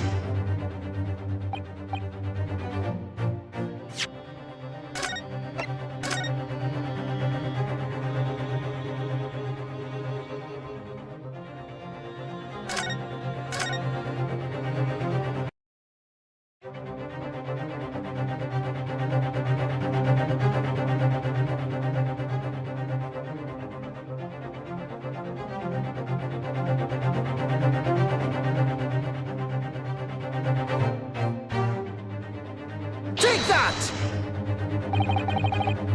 Objection!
Take that! Objection!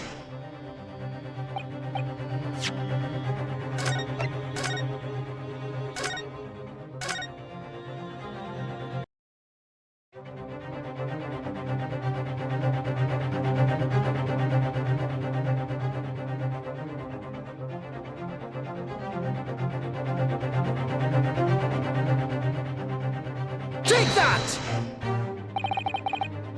Objection!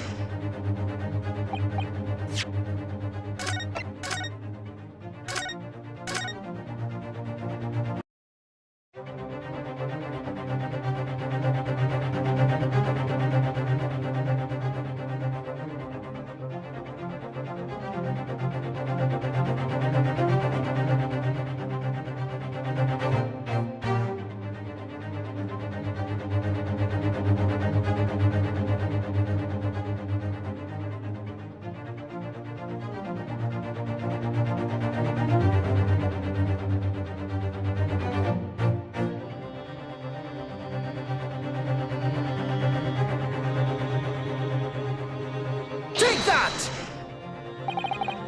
Objection!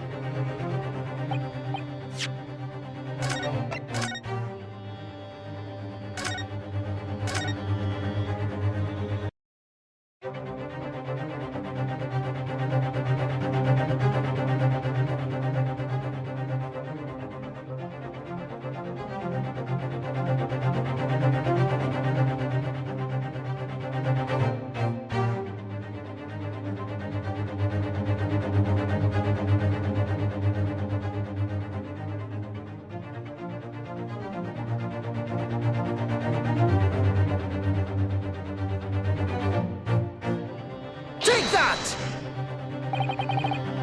Objection!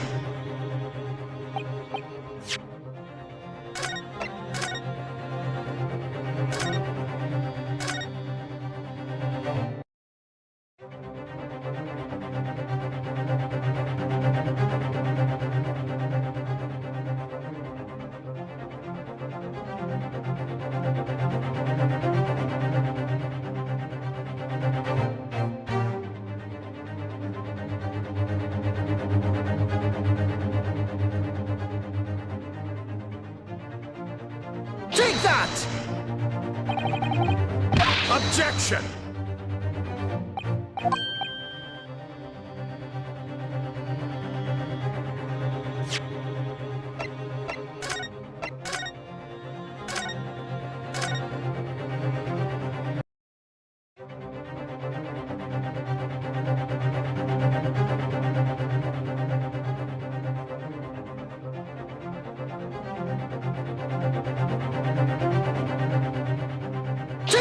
that!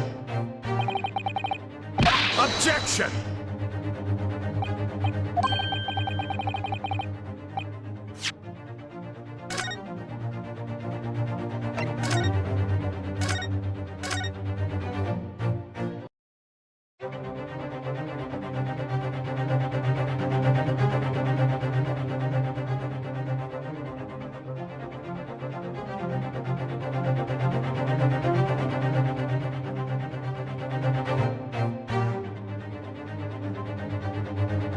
Take that!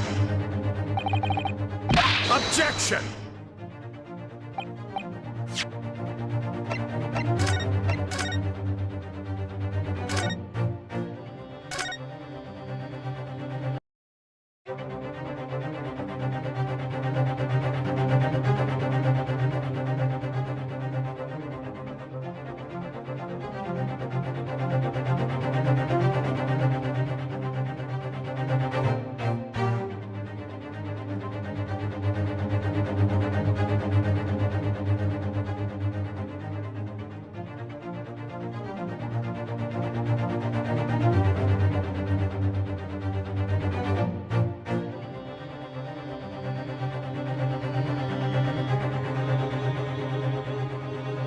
Take that!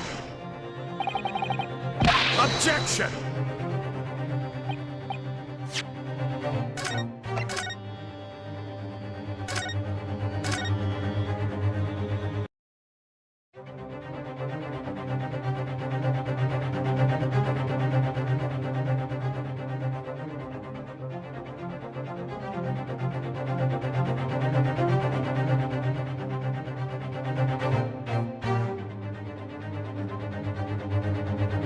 Take that!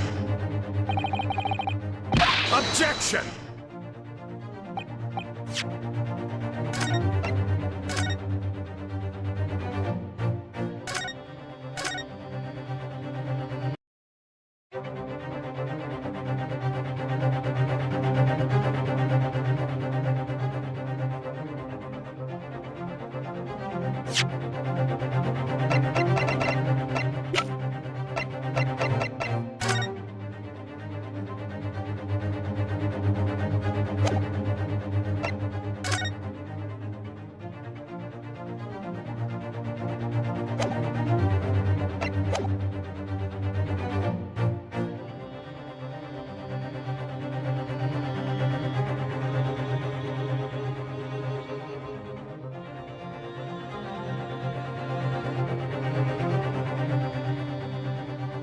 Take that!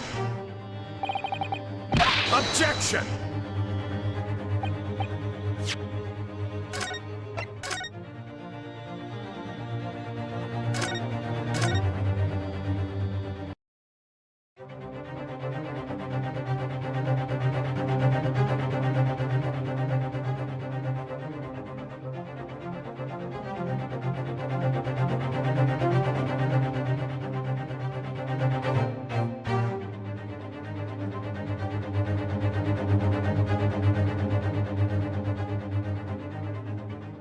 Take that! Objection!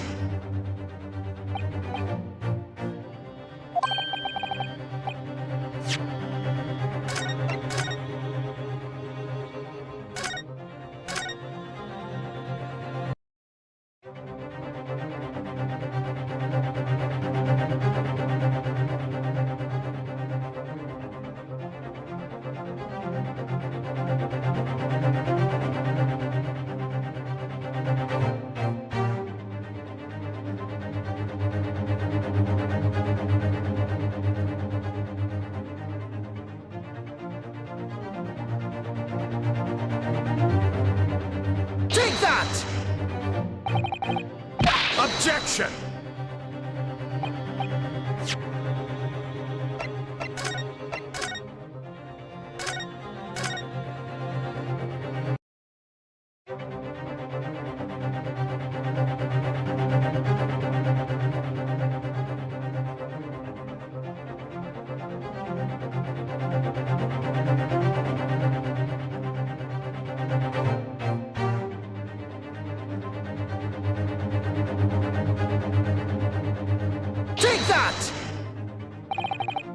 Objection!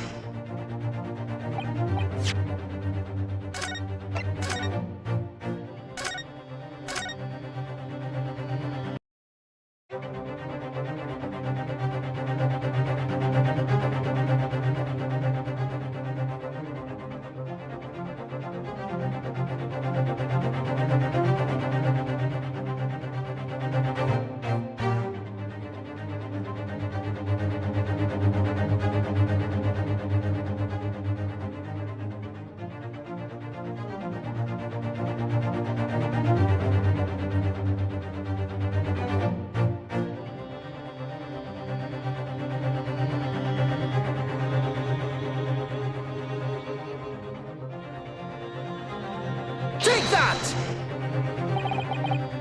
Objection!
Take that!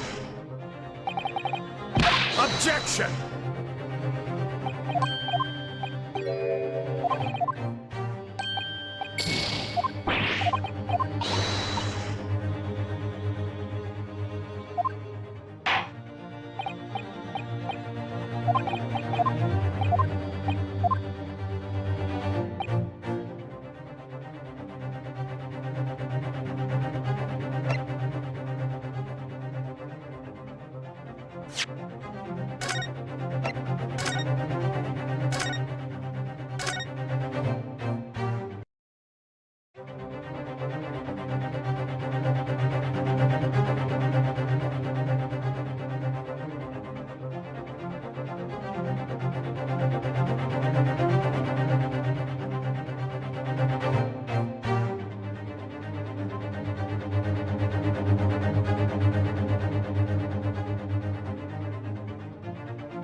Take that! Objection!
that!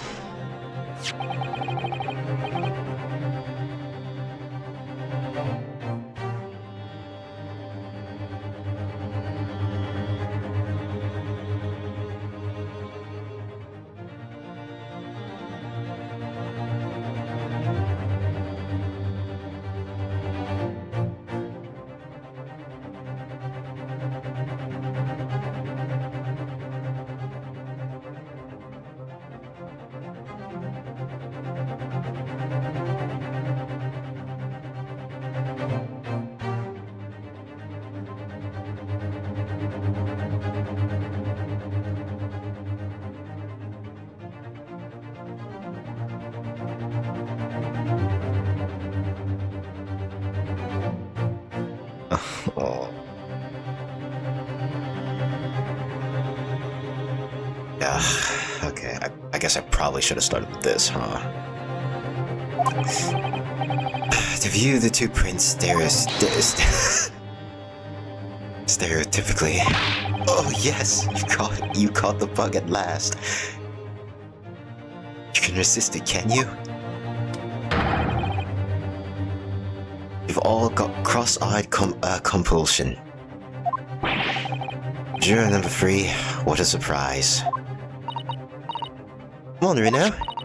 Let's put the pictures in place and see what this wonderful contraption shows us. Ugh. Here we go. Now look through the eyepiece.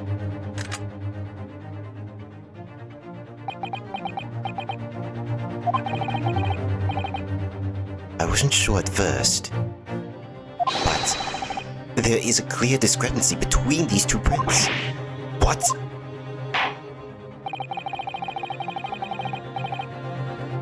So what you mean to tell me is that I had the right idea, but I had to present evidence first? Okay.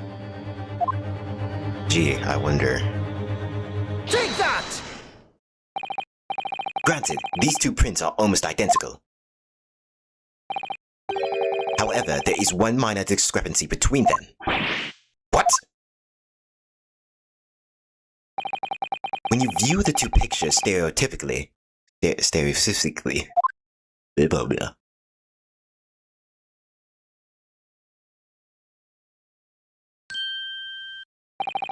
A single area stands out as being different, the location of the small box. Let me wait. Unbelievable. By Jove, you're right. How extraordinary. What this tells us is very simple. Mr. McGill's small box was indeed not stolen from the Witty Banks on the night in question. However, there can be no doubt that somebody picked up the particular box and then returned it to its place on the shelves. Are you suggesting that the small box originally deposited by Mr. McGill is in fact... Yes! The very same small box I just identified in those photographic prints. Objection! Mindless guesswork. What if it was? So a box was moved on the shelf, nothing was stolen. Which means quite simply that nothing has changed. That may be true, but... Alright, Mr. McGill's box wasn't stolen then. But doesn't the fact that it was moved like that change things? It changes everything. I believe this changes everything about the case. How can that possibly be? Crucial point is that the fact of that was moved was a small box. In other words, we have to consider what might have been inside that box. What are you suggesting?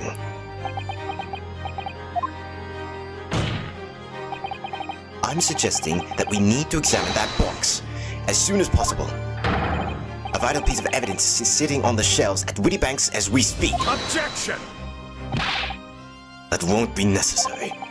Some little box belonging to a man who died 2 months ago can't possibly be relevant to this trial.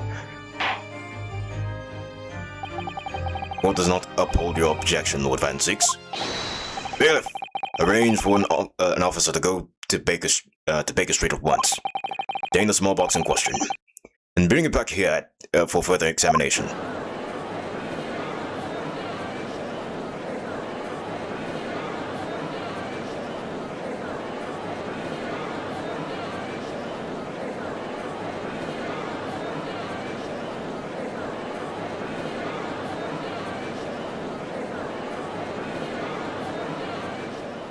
Those close zoom-in shots.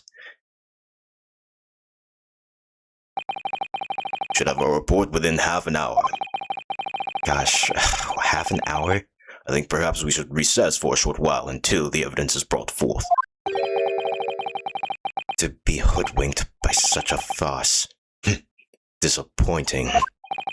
I beg your pardon, Lord Van Zix. This is nothing but a smokescreen, a Nipponese specialty, it would seem. What are you trying to say? My learned friend has persisted with the same line of reasoning from the very beginning. That this witness's intent was to steal an article belonging to Mr. McGill from the pawnbroker. Yet common sense tells us that none of the articles are value enough to be worth stealing for the first place. Exactly. It would be beyond absurd to break into a place for the purpose of stealing such complex property.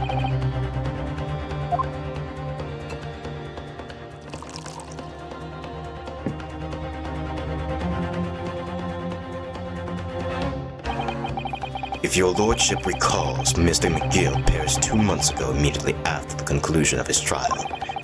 A trial in which where he was found not guilty. A trial in which it was established he was the upstanding member of society, his reputation implied, in fact. So I propose a toast to my learned friend and his most insightful defense. The articles this upstanding member of society pawned were entirely ordinary. The black overcoat was just happened to have a music box disc in one of its pockets, and a small box. I assure you, I wouldn't accept even if the man tried to make a gift of such things to me. You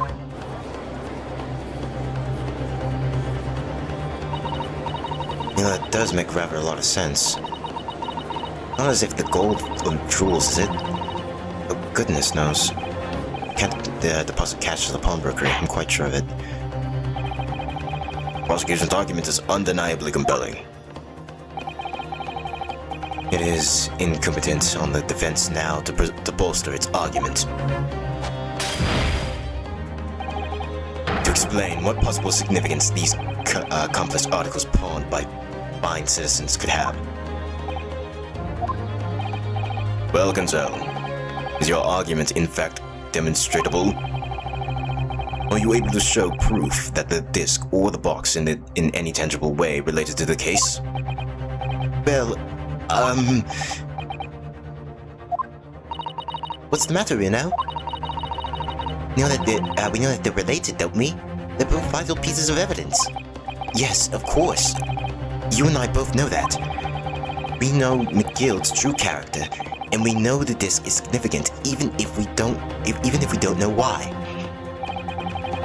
But if we explain all that to the court at this point, we'll have to acknowledge that Mr. McGill's acquittal 2 months ago was a mistake.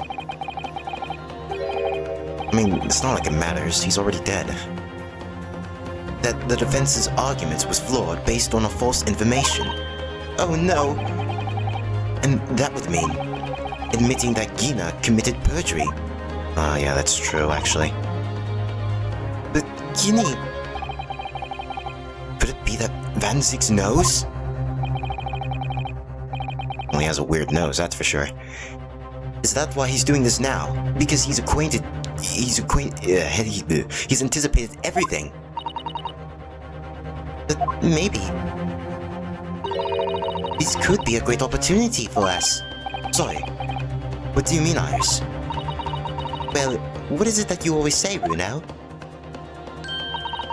Sooner or later, the truth comes out every time. Alright, the exact significance of the things that McGill deposited with Mr. Wittybank is something that only Gina can explain to the court. But if I put her on the stand to testify about that, it would critically damage our chances of winning this case.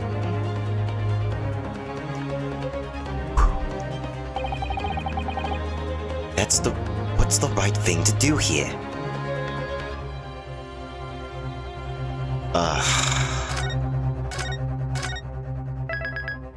Well, the truth has to come out sooner or later, as they say, so we're gonna have to have her testify.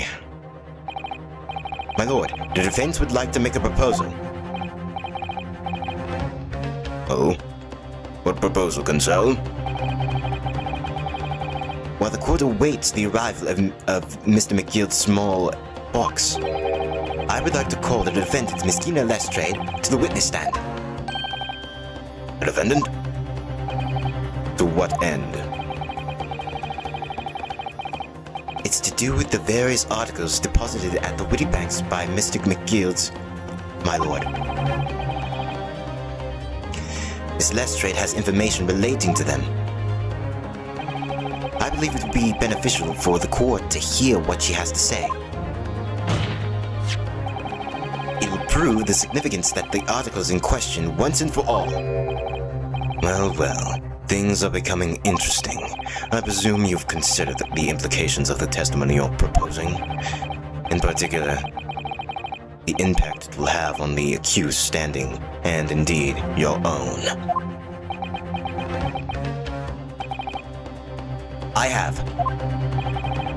Forensics, would you care to explain that last remark? The prosecution accepts the defense's proposal. I move to interrupt the cross-examination of the current witnesses and hear from the accused herself. Very well, if you have no objection. So the court will now hear the testimony of the defendant, Miss Gina Lestrade. Witnesses currently in the stand may step down until further notice. Being a little extra with it. Then I shall bid you good day. Wait. You, sir, shall remain in the stand while Miss Lestrade testifies. As you wish. Alright then, Gina, it's time. I know this will be hard, but please, put your faith in me here. Good luck, Bruno.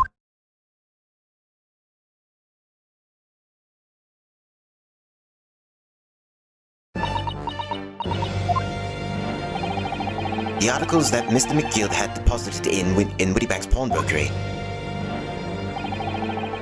are immediately related with the omnibus case, the trial of which was heard in the courtroom 2 months ago.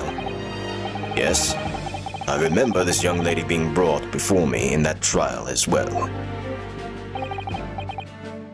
That's right, my lord. Her testimony helped to establish the innocence of the defendant, Mr. McGill. The omnibus case was intriguing, to say the least. And now here we all are again, the same players in that trial facing each other once again. What's more, a twist of fate, perhaps, my Nipponese friend?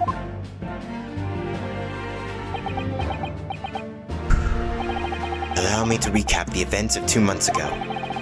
An old brickmaker was stabbed to death in an omnibus running along London's winter streets.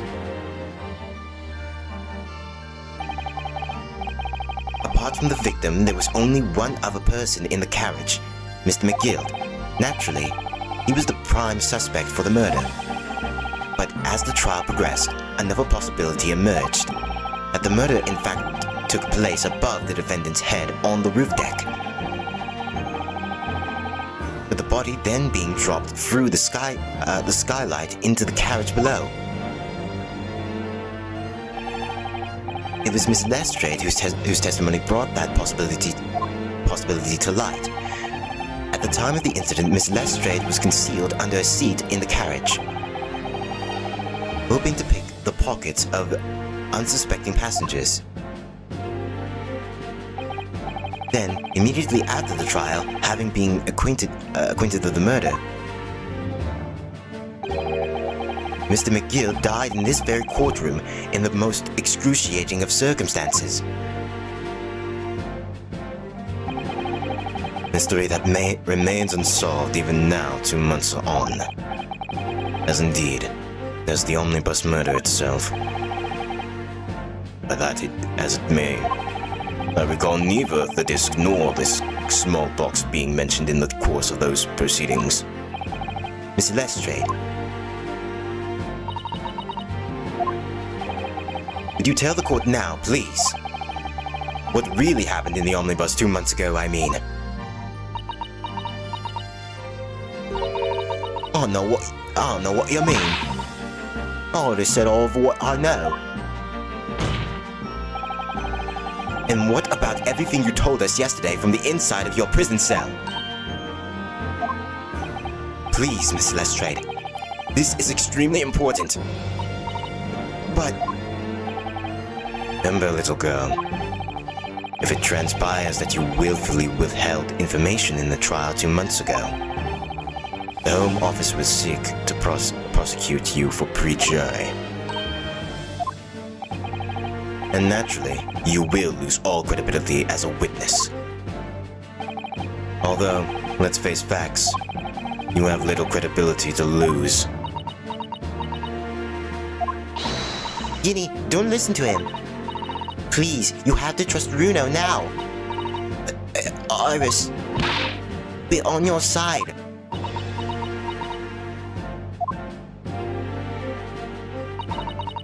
Alright then, I'll talk. It's the right choice, Gina. Well, it would seem that my learned friend is hell-bent on bringing the entire courtroom down about his ears. So be it. I must confess that I'm struggling to understand what on earth is happening here. However, it appears that Mr. McGill's pawned articles and that extraordinary case of the omnibus are secrets of which we have been hetero and aware. So, Miss Lestrade, will now give your testimony before the court about the events of 2 months ago. You will reveal the truth, accompanying solace lacking in your original statements. This is it then. Everything's going to come out. Like Van Zig said, this could bring the whole courtroom down about my ears, but as a lawyer, I'm prepared to take that risk.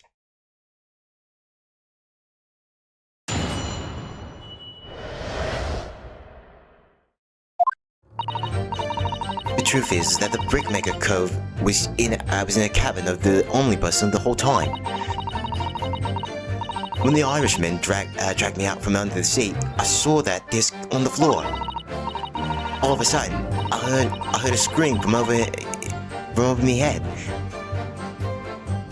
and that pail on the roof deck went off to collapse the slopes. That's when McGill slipped the driver some tin had to do a run to the pawn shop around bout. He threatened me not to snitch, not to say nothing to no one about what I'd seen or heard. Good grief! This is outrageous! What you've just told the court bears almost no resemblance to your testimony 2 months ago. As you say, my lord. Then there's every chance. I may have justificated in an error in McGill's trial. It sounds very much to me as if the man deliberately deceived this court in an effort to cover up the most wicked of schemes.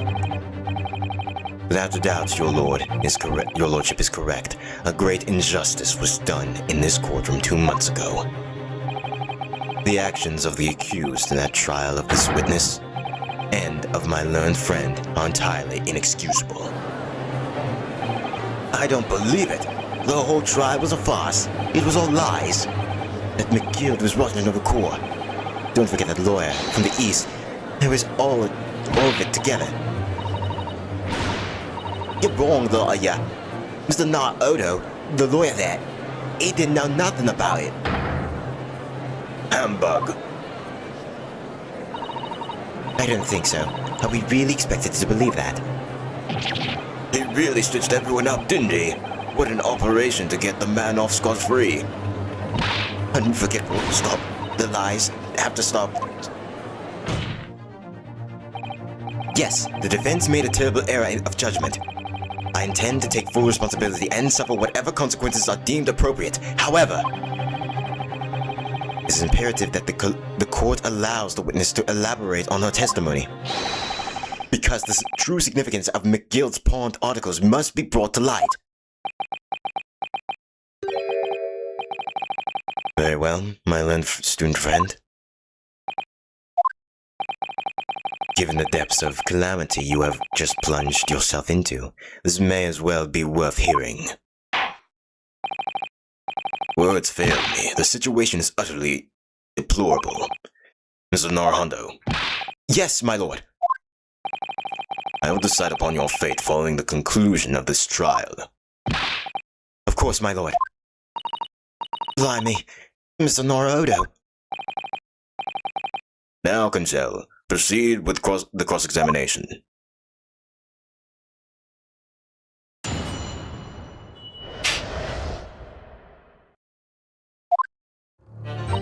Okay, we're nearing the end, it seems. Truth is, the Brickmaker Cove was in the cabin, the omnibus the whole time. Hold it! And you were hiding in the cabin at the time as well, weren't you, Miss Lestrade? If I remember rightly, in the storage compartment underneath one of the seats. Yeah, that's right. It's pitch black under there, so you can't see nothing at all.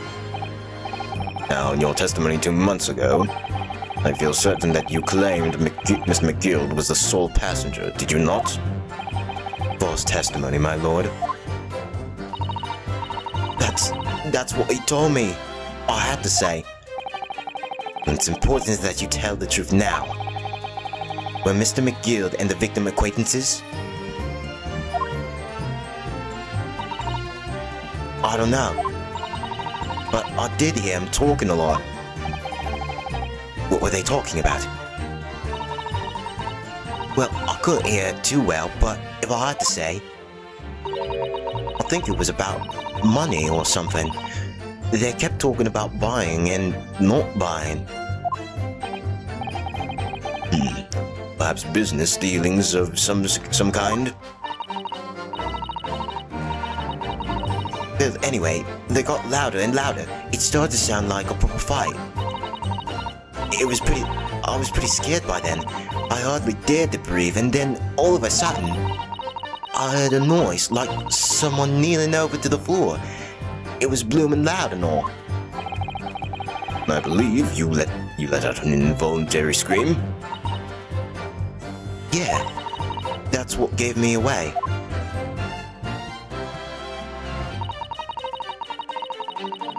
The Irishman dragged me out from under the seat. I saw the disc on the floor. Hold it! Was the disc you saw this disc? Yeah, I reckon it probably was. It was right next to the cove, lying on the floor. Could this disc have belonged to the victim, perhaps? Oh no, but Mr. McGill picked it up pretty smartish. And then he sat in the cove with me, with the knife in his belly up on the seat. What did he say to you at that time? He told me not to say a word of what I'd seen or heard to no one. About the disc and all. I was dead scared. The way he was looking at me, I thought if I didn't go along with what I'd get stuck with that night too. Then he started asking me a lot of questions, like what my name was and where I lived in that. He asked me about being a driver too. But after a while, what had happened in the carriage was noticed. Yeah, that's right. First there was that was a kind of rapping noise.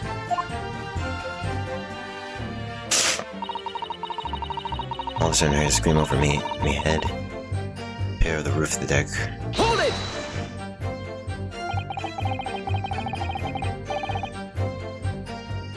There were two gentlemen occupying the seats on the roof deck, I believe. That's right.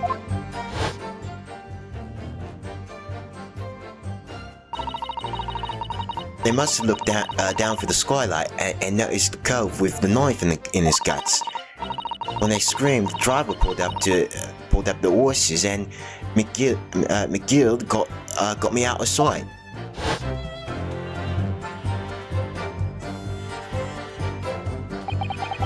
Out of sight? Where? Back under the seat where I started off. Once the carriage came to a halt, the two coves from the roof ran off to fetch the slops. They immediately left to fetch the police. It appeared they were entirely unrelated to the incident. So, that left McGill, the driver, and you still at the scene. Yeah, only the driver didn't know I was there because I was under the seat. I heard the cabin door open and a voice from outside. Driver, yes. He also testified in the trial, I believe. That Peppy guy. A fellow who went by the name of Beppo. Oh, Beppo was his name, if memory serves.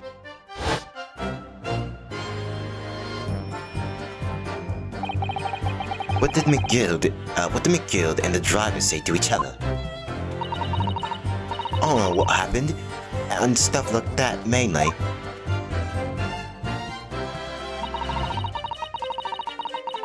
That's when McGill slipped the driver something to do, run a pawn shop roundabout.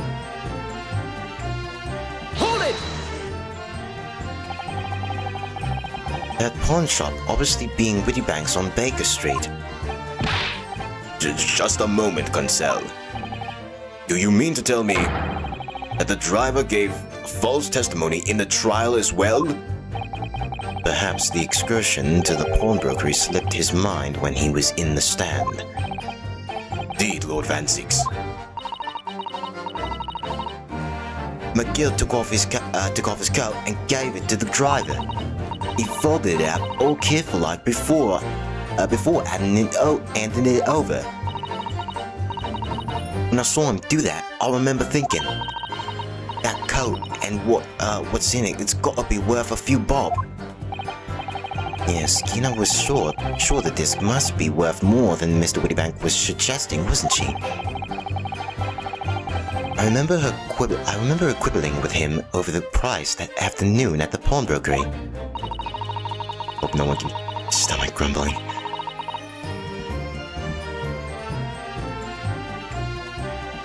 The driver looked pretty happy. When McGill flashed some brass in his face, he went running off at a lick. Then the bog trotter called me and told me to come out from the drag's cabin. He threatened me not to snitch, not to say nothing to no one about what I've seen or heard. Hold it!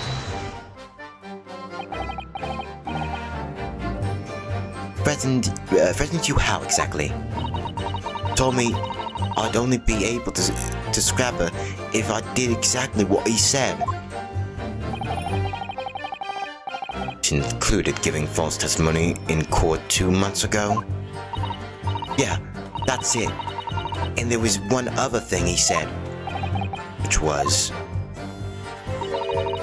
he told me I'd have to hang onto the ticket from the pawn shop and make sure not to lose it. The ticket? Well, I never. Said that if he didn't show up to get the ticket off me before 2 months passed, I'd have to go to the pawn shop and pay the money to keep it in luck to stop it being forfeited. He left me with some brass to pay for it. But really, Why on earth would Mr. McGill have done such a thing? Depositing his overcoat with the pawnbroker before the arrival of the police. It makes no sense at all. It seemed to be only one logical explanation, my lord. What McGill had the driver deposit at Wittybanks was something he didn't want the police to see. Something very important that he needed to hide at all costs. Anyway, after that, he let him go, so I legged it before the coppers showed up. Well done, Gina. Can't have been easy to tell the truth like that. Inez really put her faith in you, Runo. Yes, and to thank her, she'll have to face a charge of pre-jury once the trial's over. So I need to use the time we have now to get as much information out of her as possible. It's time to really go for it. Press her on every statement. I suppose I should. Oh, and another thing. What's that? Take a look at those two. Isn't it strange that they've been whispering to each other the entire time? Yes, that is strange. Looks like they've been having a discussion about something. I'm not sure I'm completely comfortable with that. I wonder if there's anything I can do about it.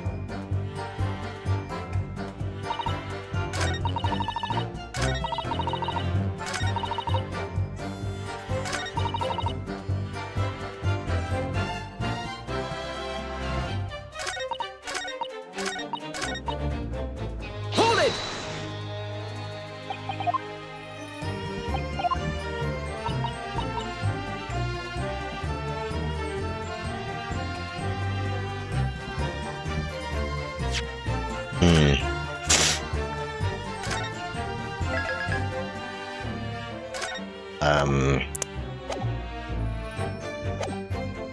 Excuse me! Excuse me. Is there something you'd like to share with the court, Inspector Gregson, Mr. Graydon? Inspector Mr. Graydon! Blimey, you trying to give me a heart attack? You've been whispering to each other for quite some time now. Tell us what the discussion is about. Discussion with this fella? Pull the other one, Sunshine. You think I've got anything to talk about with that shady gent like this? I have nothing to say to this uncuffed detective after he deprived me of that disc that was rightfully mine. They've clearly been talking the entire time I've been cross-examining Gina. It's as if they've been negotiating.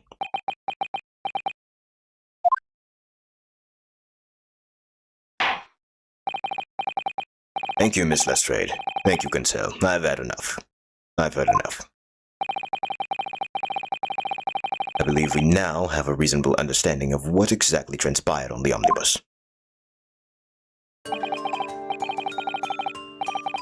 Here, on the night of 2 months ago, a negotiation was taking place on the omnibus. A negotiation concerning this disc, however, matters did not run smoothly.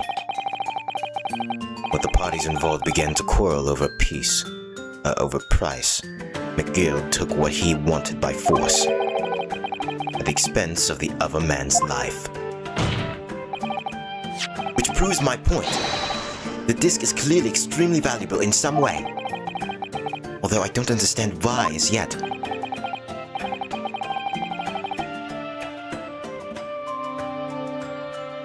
Two days ago, precisely 2 months after the omnibus incident, McGill's coat and its contents were due to the fortune. I didn't know what I should do with the ticket. I mean, the coat died right after his trial. I knew that. So you decided you would try to claim the articles as your own. Well, why not, eh? They were gonna be forfeited. Why shouldn't I have got him? Anyway, you can't blame me for thinking about it. Thinking I ain't no crime. Miss Lestrade, Mr. McGill was prepared to kill in order to take possession of the disc. Do you know why that would be? I ain't got a clue. But I reckon it must be worth a fair bit of brass. He was probably gonna sell it. And you can't blame me for thinking it ain't no crime. My lord. The evidence your lordship has requested has been located and is ready for the court's inspection, sir. Lock in.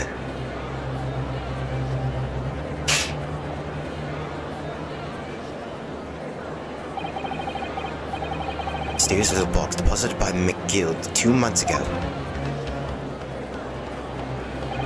There's no doubt in my mind that it's the key piece of this far-reaching puzzle.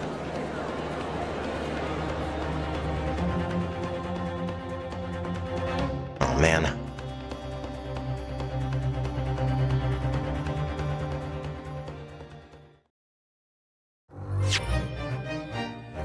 Dun, dun.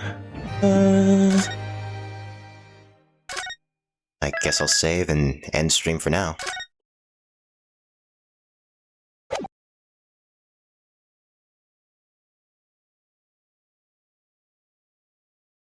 How long have I been streaming anyways? Almost about 3 hours.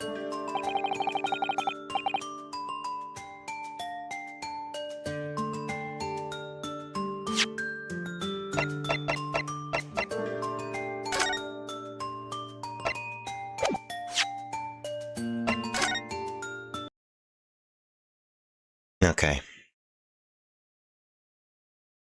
Well, that surely was a tricky trial for me, but in any case, we got through it, I guess. But yeah, thank you all for watching, and I'll see you all next time. Bye-bye.